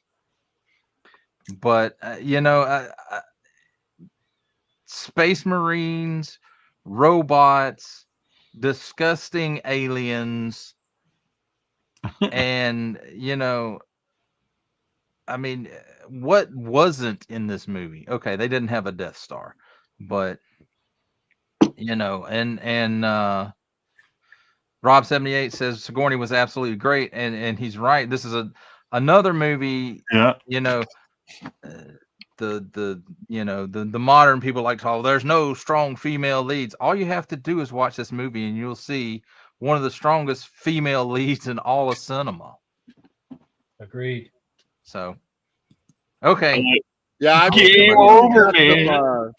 This movie's got some really good comedy in it too. You know, you know, obviously the whole thing with you know, Hudson yelling, "Oh, game over, man! What the fuck we gonna do now?" One of my favorite lines in the movie is like when Ripley says, "This little girl has survived here for 5 years by herself," or whatever. And Bill Paxton goes, "Well, we should put her in charge." Right? Or there's the one where he asks Vasquez, he says, "Vasquez, have you ever been mistaken for a man?" And she says, "No, No, have you?" Like, even when they're getting out of the cryo sleep, and the sergeant's like, "What, do you want me to get your slippers for you, Hudson?" Like, that would be great, Sergeant. You know what I mean? Like, Bill Paxton is a highlight of this film for sure. Rest in peace, Bill Paxton. But yeah, man, this is, in my opinion, the perfect blend of science fiction and horror and action, right? Like, it has a nice 33.3% of each of those things in it. And it's such a great balance that this movie stands the test of time very easily. Like, you know, you can say it's more, you know, it's a little more on the action, but I say these Space Marines are like, just, they have no chance here. Zero. Right? You're literally just waiting to see who the final girl is. So Right. I think it leads a little more on the horror than the action, just because, you know, the protagonist side has no chance whatsoever. You know, like campers at Crystal Lake. But yeah, this movie for me, fantastic. Obviously, I picked it. But it was also picked by two others, and therefore it is almost a GOAT. Can I say something real quick? Knock yourself out. Yeah, like the actual alien creatures, how they're developed and stuff, like, you know, somebody's imagination, of course, but like if monsters or horror people, or like any of the horror franchise, this is the one I would most fear is going against aliens. the xenomorphs. I'm sorry. The xenomorphs are to me the most terrifying thing in Hollywood history. Oh, okay. I hear you. There's a reason. I don't know. Predators- Have you seen Glenn Close in Fatal Attraction? That's pretty terrifying. Yeah. Any Whoopi Goldberg movie? Good Lord. Let's not go there. Anyways, next on the list, Big Trouble in Little China. Oh, Curtis, this is all you, my friend. and one of my favorite movies. I watch it several times a year. I mean, several times a year. Me and my brothers, when I used to have to watch my brothers all the time, we'd sit down and watch this, and we all loved it. It's a great. It's not a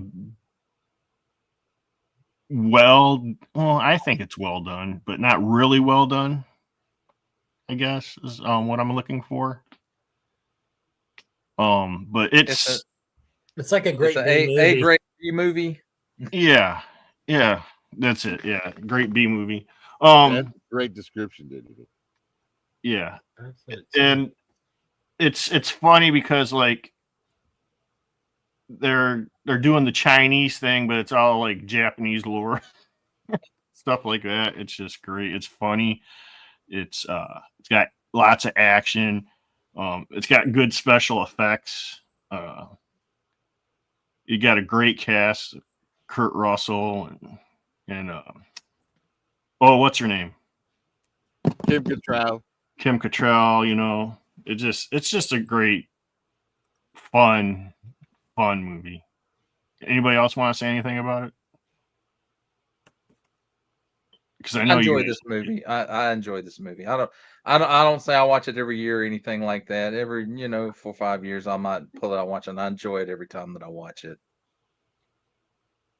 I like an Asian girl with green eyes. Yeah, I like it too. Just I found 10 movies better in the decade. That's all. Right. M3, do you want to address the chat?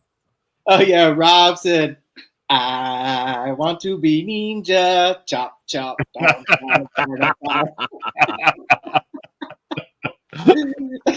Moto Viper said, "Drop your linen and start grinning." I found him. TKD Bar said, "Awesome, looking for that now." Because I put Sigourney Weaver shows some side panty bush, 1970s bush in the beginning when she just wakes up. Yeah. You don't want to make me angry. What's up, homie, man? I'm glad you're here, bro. He says space aliens, robots. Sounds like what's going on today. Yes, yes, yes. And then, of course, the classic TKD Bar. Game over, man. Fuck yeah. Nice. Yeah, only Curtis had room, so it's not a goat, but very tasty. Next on the list, Ferris Bueller's Day Off. Bueller. Picked by Ed, M3, and Curtis. Bueller. Ed, you haven't got the chance to start for a while. Why don't you kick us off here? It's a great movie. I don't have my shirt. I actually have a Ferris Bueller shirt. This is just it's a fun. I mean, when you're a teenager, like when I was growing up watching this, it's just a perfect escapist film. You want to do exactly have that one day like Ferris Bueller did, where he just kind of called out and checked out from reality with his two friends. And it's just perfect. It's a perfectly well done comedy. Matthew Broderick at his best, even better than War Games. And I loved War Games, but different kind of film. It's just a great comedy. It's a great escapist thing. And it's every teenager's like dream to have a day like Ferris did. And it's a perfectly fun film. I could watch it anytime. My favorite part. Sorry. Yeah. Oh yeah. You're fine. Oh yeah. When they do the twist and shout or sorry. It's It's where the car. The sister kicked the principal like 3 times. Yeah. And he deserved it. Yeah. Sorry. Right, I'm sorry. No, you're fine. I was acting. done. I was done. Yeah, but it's a great film. It's just awesome, and So you got to stop and smell the roses, or you might miss something. And you're still here. Curtis, did you know that the actors that played Ferris Bueller's parents on that movie got married after that role? No, I did not know that. I didn't know that. Well, tell us what you did know about the film. I know the girl on the bus has gummies in her pocket and they're nice and warm. And from what I understand, the wheels on the bus go round and round. Yes. Yeah, I love this movie. Another one. Funny, just the whole teenage thing. You relate to it, and this guy gets his best friend and his girlfriend. They go skip school, and he's pretending he's sick, and he's got a whole hookup on his stereo system for the phone and for when the door opens. It's great. It's it sounds off like he's snoring or sleeping or something, and stuff like that. It's funny. And then the whole principal dude who was in a chain of those movies for like 3 or 4 years. He's gonna bust Ferris Bueller, and he has a hard time doing it. It's great, and he tries to even break into the house, and his sister's there who wants him to get caught, but she gets scared by the principal and kicks him in the face like 3 times, like real fast, and screams. Puts a baby in the corner. Yeah, Charlie Sheen makes a appearance in it, at the police station, and it's a really fun movie. Really fun movie. Takes place in Chicago, and Ferris Bueller's best friend's wearing a Detroit Red Wing shirt. Touche. Okay, I'm good. That's only because the Blackhawks sucked really, really bad at that time. M3, why don't you take us out and then address the chat? All right, let me get off my chair here for. I recall Central Park in fall, how you tore your dress. What a mess. Yes. I confess. Yes. Fucking great, dude. Love that movie. Shame. Figured you'd remember the lyrics to the one where he tore the dress. What's up, Moto Viper says the principal got fucked up throughout the movie. The dog, when he pokes his head through the doggy. Yeah. Yes. Well, yeah. Geek says great music in Ferris Bueller. Yeah, and You Don't Want to Make Me Angry said love, yellow song, chicka chicka baka. Yeah. Rob 78 shenanigans all day long, dude. Hell yeah. That's great. And that was picked by 3 of you. So it's almost a goat. We haven't had a single baby goat. Not one movie picked by 4 people. Baby goat. Next up is Predator. Picked by Bull and Curtis. And since Bull isn't here, Curtis, get to the chopper, man. Get to the chopper. Yeah, great movie, great cast, and it's usually like by the time this comes out, you notice these cast members are in like most of Arnold Schwarzenegger's movie. But yeah, a group of guys of commandos get sent down to pull out some hostages and out in the jungle of South America, and they go down there, and it was a setup because there was something else down there they wanted, and it ended up being the Predator. Spoiler alert, but I'm pretty sure everybody's seen it. It's a great movie, lots of action, great lines. I'm a damn sexual Tyrannosaurus. Stuff like that is just great. It's just Jesse Ventura in there too. It's great. Just great action, great lines. Introduces the Predator, which looked great. You never seen nothing like that before. And it's a suit. Great movie. Anybody else want to chime in on that one? I'd like to give props to the score. All Yeah. that. Yes. With the, wood sounds and stuff. Like that score is perfection on this movie. I got a hot take. I like Terminator, Predator 2 better. You like Terminator? I said Predator 2 better. Yeah, that is a hot take. Rest in peace, Bill Paxton. Yeah. Rest in peace, Bill Paxton. Yeah, But this is a great film. Peter Yes. Quill. Peter Quill. yeah, I love it. Just didn't have room. But Curtis and Bull did. So it's in the vicinity of goats. Next on the list, RoboCop. Picked by Digital, M3, and myself. 3 people with amazing taste. I'm going to go ahead and start on RoboCop.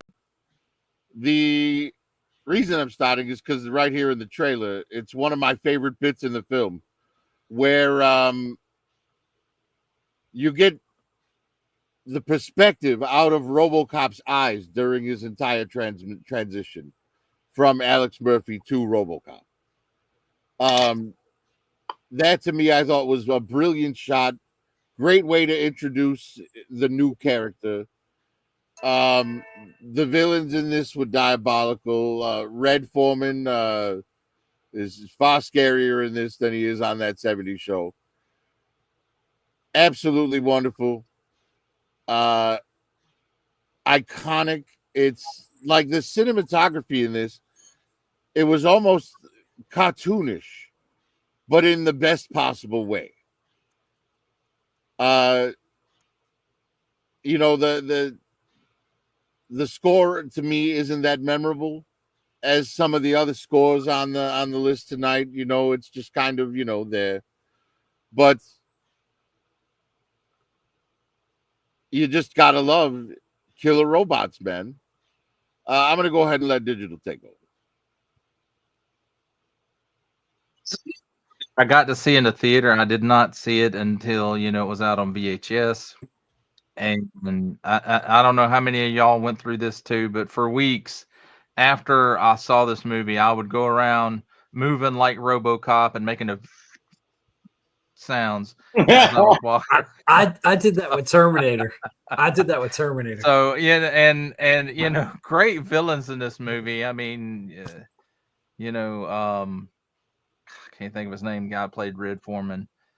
He wants to put more up your ass than his foot in this movie. And let's not forget, he works for Dick Jones. Dick Jones. And bitches leave. So I'm right. Well, M3, I'll let you talk about it now. I want to say one more thing. Thanks to Nacelle Toys, we're getting in their 6-inch Star Trek line, we're getting a Ronnie Cox figure. He played Admiral something or other in Star Trek. Captain. And thanks to that, I'll finally have a Ronnie Cox head. Like, the guy was in so many movies back then. It's ridiculous. M3. Yeah. M3 works for Dick Jones too. Yeah. Hey man, Ronnie Cox is Dick Jones. Oh my God, he's a dick in both worlds. It's great. This movie's so fucking cool, dude. I saw it in movie theaters when it came out. I was young. I saw standing in line, I saw the poster, exactly that poster, while I was going to go see another movie. And that was out, right?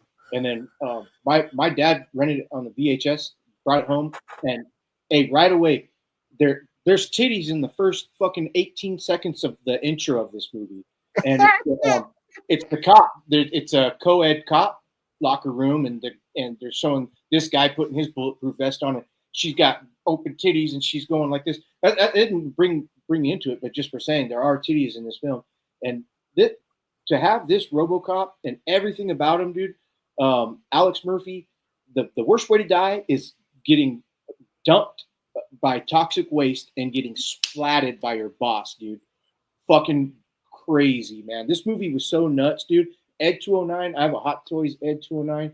I only have one RoboCop that just came out from NECA where it's got when he gets fucking shot, dude. As a kid, the villains fucking get him in the down, and they just blast him. Blah blah blah. He's still alive. He's like sees his own hand get blasted off by a fucking shotgun, dude. Bah bah bah. finds out when he wakes up, he's this fucking android robot. What would your brain do psychologically if you just fucking all you are is a pair of eyeballs, a brain, and a fucking spinal cord, dude? Lose the arm. We don't need it. They want this thing fully cyborg, dude. Amazing concept. It holds tight to with what might happen in the next 50 years. I'd say that, hey, if you die, we can still reprogram your brain and put you in this robot, but here's some limitations and shit. Crazy. They limit this. I love it. Perfect movie. One of my probably top 3, dude. Excellent. Thank you. Oh, and Moto Viper said, yeah, they made that fucking Ed 209 got his head popped off and shit with that big old 50 caliber fucking dude. All them shits is great, Moto. Hell yeah. Thank you, Prophet. Well, we all know that a robot's greatest weakness is stairs. And since there were titties in this movie, M3 would buy it for $1. And therefore, 3 of us picked it. And it is almost a GOAT. Next on the list, Coming to America. Oh, yes. Curtis is the only one that found room on his list for this. Couldn't find room for Back to the Future, but found room for this. Go ahead, Curtis. Yes, it's Eddie Murphy, man. Coming from Africa. The Prince, the royal penis is clean. Great comedy movie, especially at that time. You know, and it does have a little link to Trading Places, which is great. But yeah, Eddie Murphy comes to America to find a bride, and he tries to be like a regular person. And he gets a job at the McDowell's restaurant, and it's just a whole good sketch comedy. You know, he does some starts doing characters where he puts makeup on, like the church guy. I forgot what the character's name was in that. But yeah, there's just a lot of good time to watch. You know, if you're feeling down, turn that frown upside down and watch this movie. You'll laugh. And rest in peace there, Mr. Jones, Earl Jones. He's in, Daddy. yeah. Oh, and Arsenio Hall's in it too. Yeah, it's just there's another one of the characters right there. Anybody else want to say anything about this? Since I was if loving the Lord is wrong, I don't want to be right. Dude, she's my queen. Yeah, Eddie Murphy played a lot of characters in that movie. Oh, yeah. Great, dude. But only Curtis found room for it. So it's not a GOAT, but very tasty. Next on the list, Batman. Picked by, everyone but M3. What a loser. So, let's see. Digital. Ed said that Superman was his favorite superhero, so you get to go first. Dude. It's man.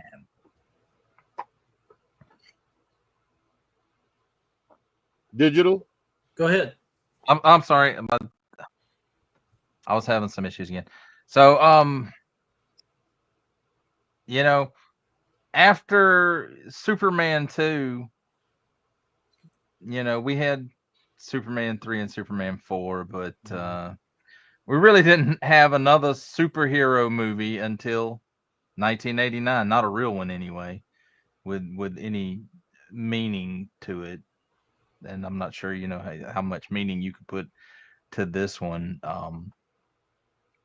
But what's not to love about this movie? I remember, you know, when they were talking about casting this movie and that they cast Michael Keaton as Batman, I was flabbergasted. I'm like, what in the hell are they doing casting Mr. Mom and the plant manager from Gung Ho as Batman?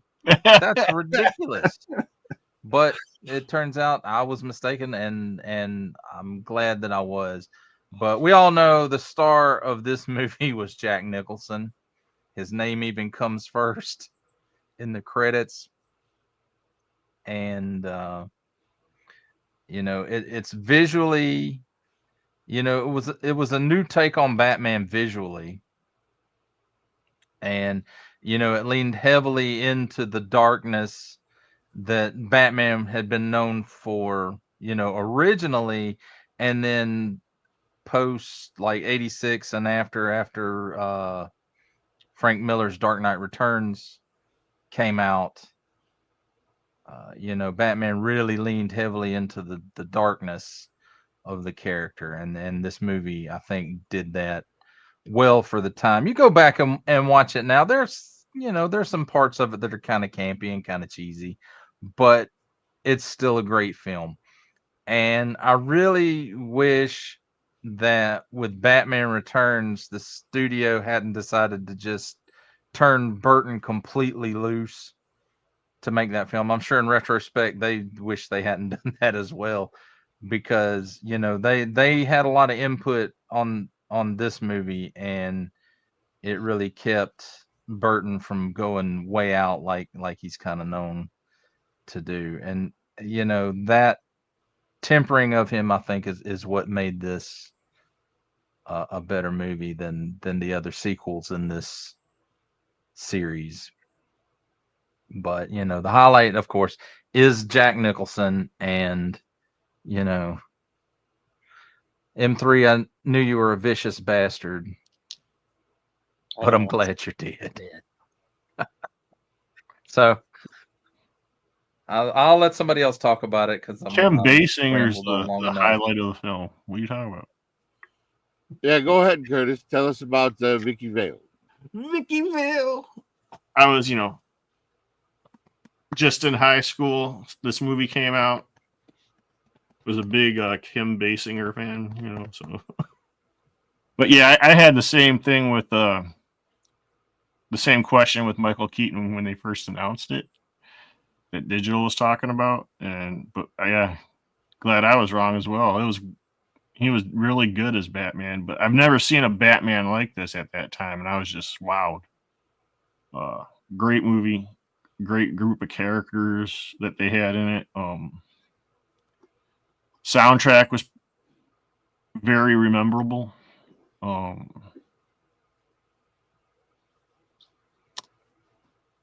It was, it's a Batman movie. It was great, fun to watch. Next person. Yeah, I'll just touch on the what you said. The score for this movie by Danny Elfman is incredible, and that mixed in pretty well with that soundtrack by Prince. Yeah. Yeah, I mean, I know Ed's like itching to talk about this film, so I'm gonna go ahead and just not say anymore and let Ed tell us about those wonderful toys. Where does he get those What's wonderful up, toys? I tell you what, yeah, Christopher Reeve is Superman and Michael Keaton is Batman. And as much as Superman's my favorite, I know Batman is a badass, and nobody, and Kate Man's right. At the time, nobody thought Mr. Mom could be a good Batman. It didn't make any sense. So we were all wrong. Jack Nicholson was great as the Joker, a different kind of Joker than we're used to, but more the Cesar Romero-esque type of Joker. And he was, this film, like I always say, this film, and when it came out in 89, it was a dark film for the 80s. There are darker films, but the tone and everything of this film, and you kind of take things for granted. And this is one of those films I think we take for granted until you just watch it and you feel that world that Tim Burton beautifully created, not just with the visuals and the sets, the set design, but with the sound design. He does Danny Elfman's magical score on this, and an equally great soundtrack by Prince. I know Caveman's favorite's Party Man, and I do like that song on there. That's a great scene in the movie. And Jack Nicholson is such a great Joker. He's iconic in so many ways. He's an even better businessman for how he got, a percentage of the profits, a percentage of the merchandising, plus his salary. So this movie sustained him. If he never made another movie, he was still a rich man. But this movie is everything, and it still holds up. It's almost as good as Batman and Robin with the best Batman, George Clooney. No, I'm joking. Okay. I'm gonna cut Reach that through off the right internet there and before it slap gets you. Crazy. And this movie obviously is a goat. M3, you want to address the chat before we move on? Yeah, for sure. You don't want to make me angry. Just chimed in and says Mezco 89 Batman is a great figure. We have proof of that. You don't. So you are absolutely correct. It's amazing. Shout out Bullwinkle. He's got that shit. A lot of us do. I do not. But Doug Smith, what's up, Doug? Doug's here. What up, Doug? Nice to see you. Deadman1 said, "Sup, Doug." Motor Viper said, "I like Bob." Bob, you my number one. Bob Lagoon. Hell yeah, dude. And Rob 78, but it worked. Yes, the Joker. It absolutely worked. Rob 78's here. The only reason why this didn't make my top was because I can't see Michael Keaton as Batman. I can't see Michael Keaton as Beetlejuice. I can only see him as Mr. Mom, and it ruined me. But I love this movie. It was in my top 10 on our 80s, in the show. On 89. Mm-hmm. It was right.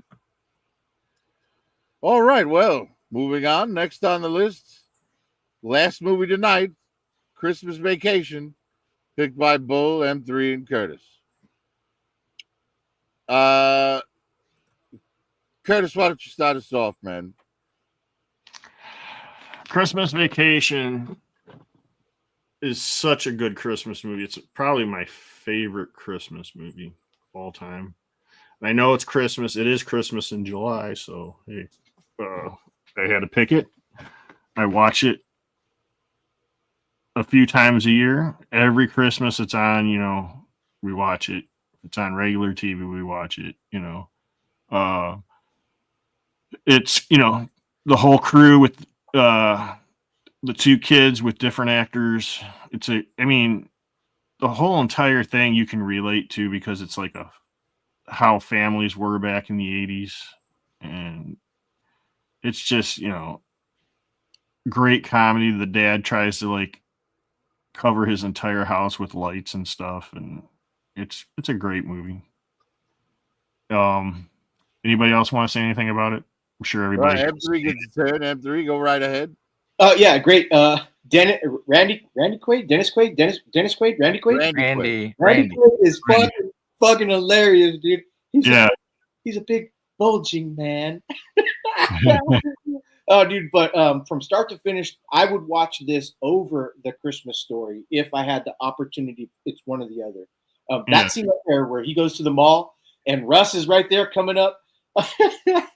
Oh, dude, I love this movie. It's 100% just factual fucking greatness for a Christmas movie.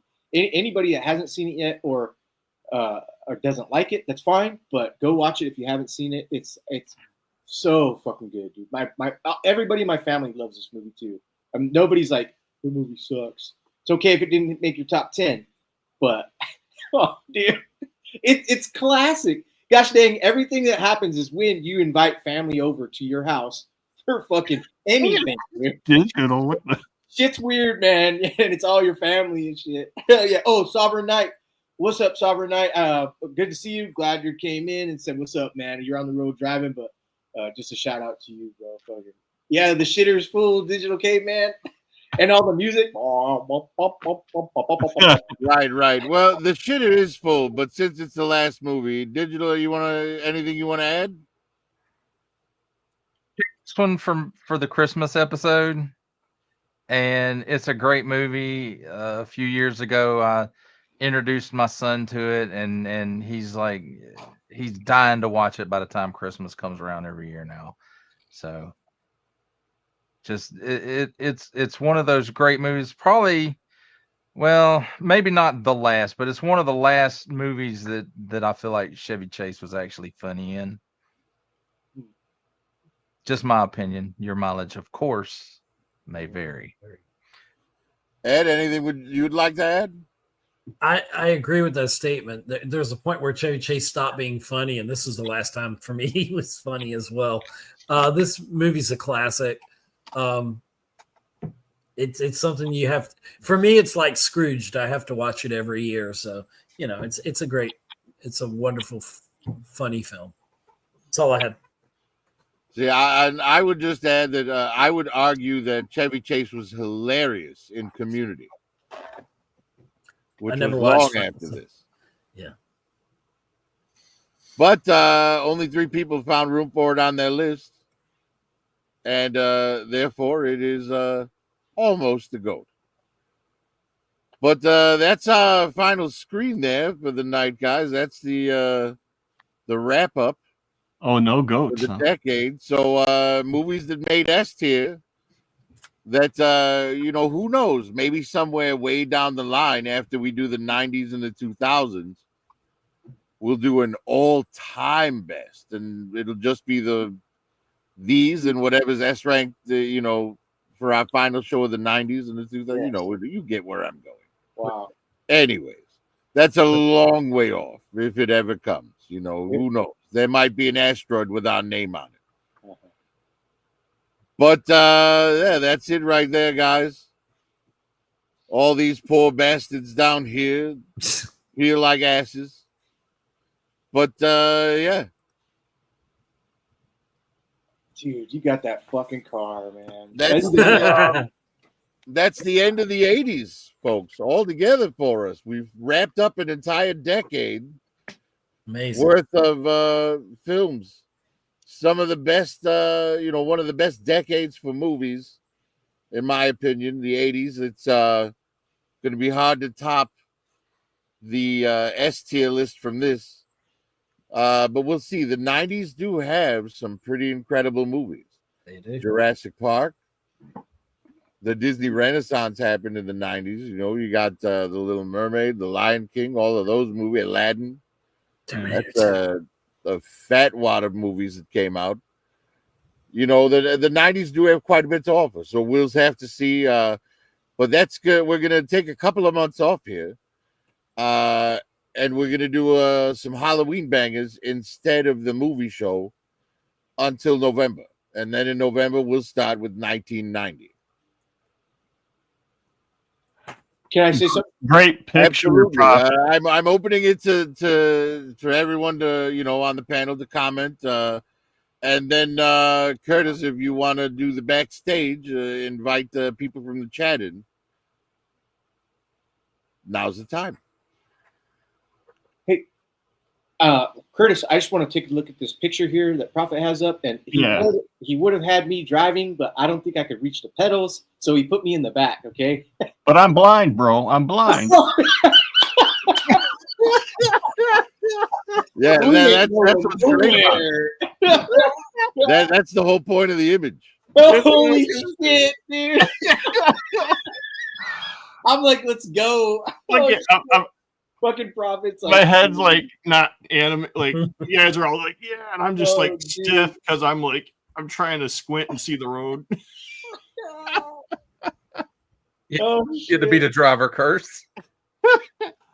Hey, so now the 90s coming up, that's really, really, really, really fucking interesting. There's gonna be a lot of fucking bad CGI coming in. Okay, they tried with computers and cinema. It didn't work out too well.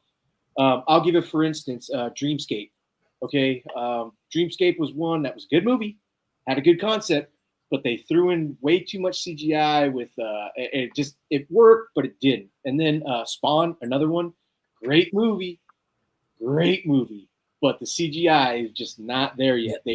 Beast Wars, Transformers, Beast Wars, not there yet. Okay, no. So there's some Prophet. I think we need to say that. Yeah, we're not doing the best of the 90s as the next show. We're going to be doing. No, we're doing the year 1990. Right, and we're building up to that. Absolutely. But the 90s are on the way. It's coming soonish. It is like, in 2 years. Ish. Okay. Hey, I need everybody on the panel to watch the chat, because Okay. It's Christmas in July, and I have a giveaway. And it's this. Fantastic. And the first person to put in the chat to say what was the first movie on tonight's stream that it was just me, the name of the movie, put the name of the movie down. Oh no, I don't even know, and I was here. Shit. Rewind it. I was taking notes, but I don't know. Hey, and Curtis, what a good giveaway, because it's a 1980s retro Yeah. pack, 2-pack. And that is a fantastic set. Yeah. So if you want to know more about it, please go to my channel, youtube.com/@digitalcaveman with 2 N's, and check the review on that I did a while back. There you go. Last year. Like, share, and Sometime. subscribe. It actually made my top 10 Masters of the Universe last year. Oh, I know what it was, Curtis. It was motherfucking. I don't say it. Let the chat. Oh, I finish. know what it Yes. was. You can't Nobody win, said so it. hush. Nobody has said it on I chat. know. Hey, can I give a hint? No hints. No No hints. hints, not right now. Okay. Gosh dang it. I'm Somebody- gonna mute myself. Okay. Somebody said Smurfs. Moto. Curtis, why are we all the way to one side of the screen? I'm trying to figure that out. Operator era. No, like I don't have nothing there. Like your thing's gone off the back thing, and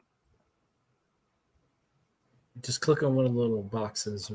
Yeah. Hey, Sovereign Knight. Don't worry about it, Sovereign Knight. And don't try while you're driving to go back and get into to the rewind. But hey, Curtis, maybe you don't have to if it's not easy or hard. I don't know how it would be, but to redo Prophet's intro so everybody that came in late could see Prophet's intro, kind of be like an outro, but only if you want. You guys want to see that again? Fuck yeah, dude! I'll see that. I'll watch it tomorrow in the shower. Yeah. I want to give a shout out to Prophet on that. I love the AI. I was impressed. I remember you had I'd forgotten that you had shown us an early version of that a while back, and I was impressed then, and I was even more impressed now when I saw it, how you got the AI to do that. Mm-hmm. Except for Curtis, because Curtis isn't real. I think Curtis is AI. Is that I correct? already told you the show is about to start. Yeah. Why do you always have to call at the most inopportune times? Or whatever, I'm hanging up. Cobra Commander is a fool, and an irritating one at that. He's always interrupting me while I'm working. I honestly don't know why I even put up with him. I mean, seriously. I would love to just get rid of him, but his grandmother does supply quite a bit of funding. Either way, Cobra Commander, go fuck yourself. Ugh. Sorry about all that nonsense. After all, tonight we're here to celebrate. We've finished the entire decade of the 1980s, ranking our top 10 picks from each year individually. And now it's time to rank the decade as a whole. Damn it, my drink is empty. Why don't you guys just watch this intro video while I go get a refill?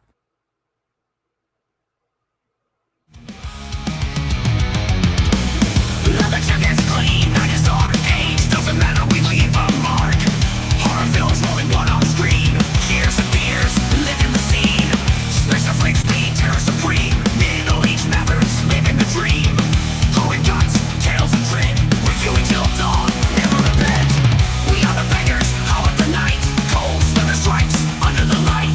Fear and fun, we live for the fight. Bang your society, ready to fight. And we're back. You know, it's been a lot of fun reliving all these 80s movies with my good friends here on the panel. And all of you nice people in the chat. M3, what do you think? Hey, M3 reviews? That's me. Check out my eggplant, motherfuckers.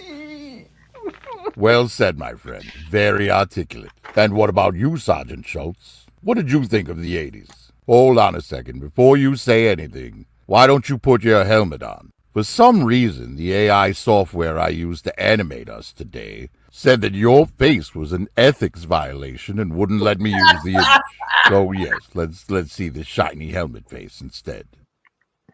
Yeah, so about the 80s, and yeah, the 80s were kind of like um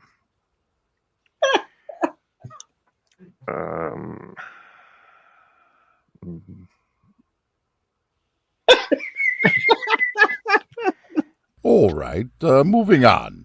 Why don't we take a look at yeah, Prophet, I didn't finish why you interrupted me. well, by all means, please continue. I was gonna say it was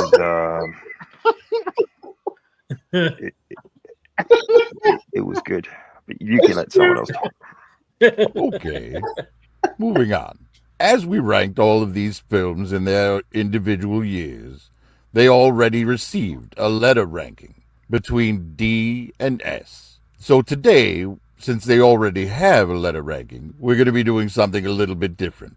The categories will be greatest of all time, baby goats, almost a goat, in the vicinity of goats, not a goat, but so tasty, and don't you feel like an ass?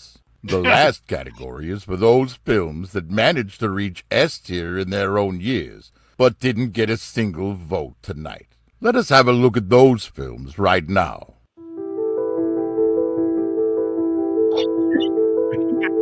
Bro, buddy. Mr. Mom, there you go, Curtis. Fuck Mr. Mom. I mean, M3. Lost Boys, dude. That was hard not to Scrooge, man. Scrooge.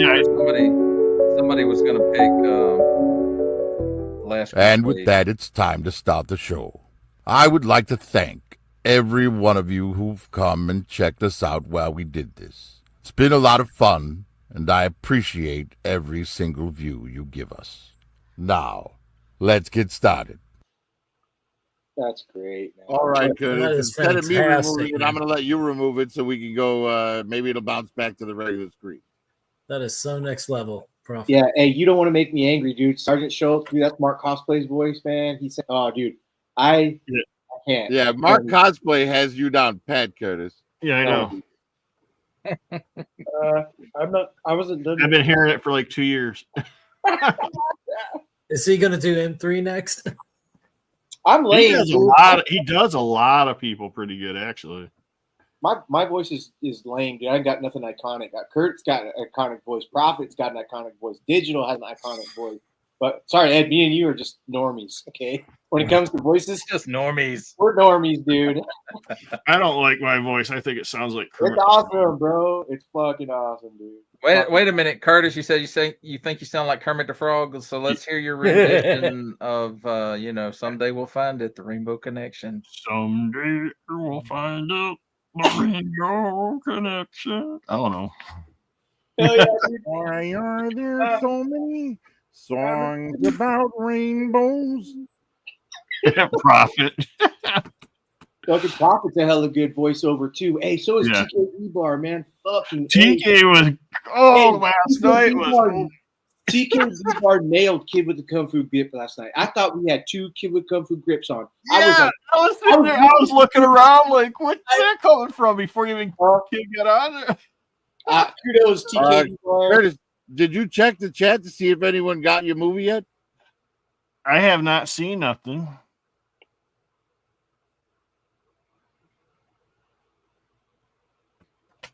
No, not the chin nuts. I'm kind of surprised no one Not no a one single backed person. up and took a look. That's what I thought. That's why I was trying to give them time to at least do that. But I know what it is. Can I type it in before Prophet does? I mean, do you want the Prince Adam? I guess I don't think it's good to give that to someone on the panel, right? right. True. I'll save it for next time. Then I don't know. I have no idea, but I know what it is. Well, I'm gonna go ahead and just let Curtis say when and give the answer, and then we'll give a different question to people. The first one, the answer is Big Trouble in Little China. Yep. My hint was gonna be I want to be ninja, dude. I want to be ninja. What up, Cobra Clan? How you doing, man? Well, we'll save it. We'll save it for the next time when we start Halloween bangers. They'll be okay. added There you on. go. There you go. It'll be added on to the second thing I give away. But yeah, Curtis, it's up to you if you want to throw the link in the chat. And we can go backstage. But yeah, the movie show's over. I hope everyone enjoyed it. It was great. What was the time on that? 2 hours, basically 2 hours, 10 minutes, and we've been chatting for 10. Good. Thank you, Prophet. Man, I can't tell you thanks so many times, man, for just putting my little head in there and adding me into the somewhat, man. Makes me feel fucking important. And then when everything's set up the way you set it up, man, from the beginning to the end, and none of us talked over each other. There wasn't anything fucking. You handle everything really good, man. Thank you.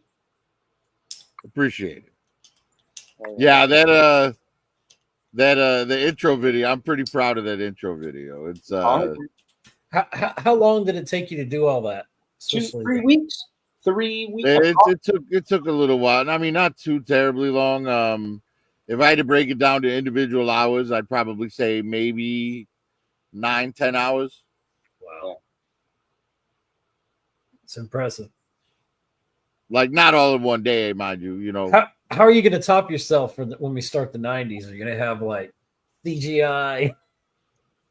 Something. Well, I plan on doing the 90s, like all the individual. I'm just going to do something special for the decade roundup episode like this. Yeah, well, cool.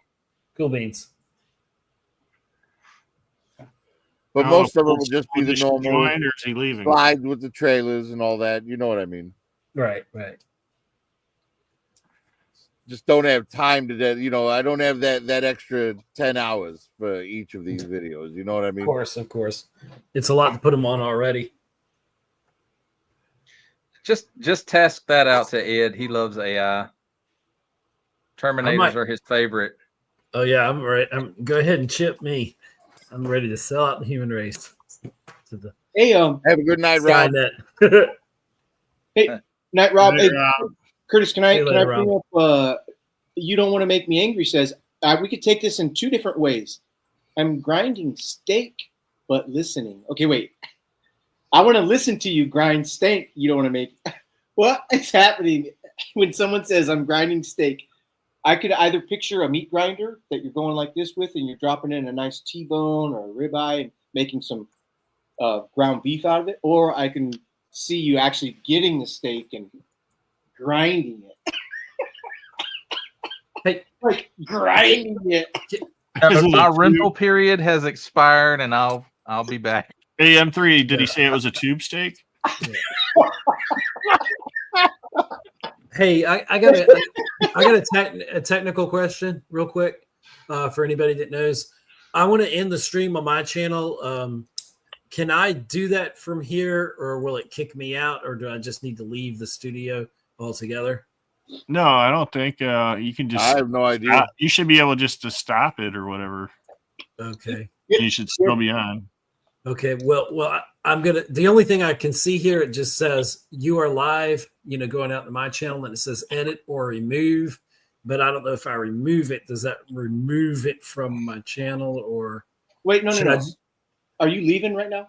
Yeah, I just want to cut off my channel, the live version, since the show's over. Okay. So Curtis, once he shuts it off, everybody shuts off at okay. So if you want to wait 2 minutes. Okay.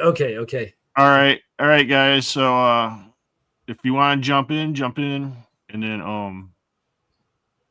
we're gonna go backstage, and we're gonna end this episode of our 80s movies and the Prophet director's hard work and the little work that M3 does. No, I'm just kidding. No, but Ed, I understand why you want to stop it on your channel. You don't want something like M3 rubbing a sirloin on his loins on your channel. I get that. Not unless I get a super chat, but yeah, Ed don't care about that, Prophet. Queen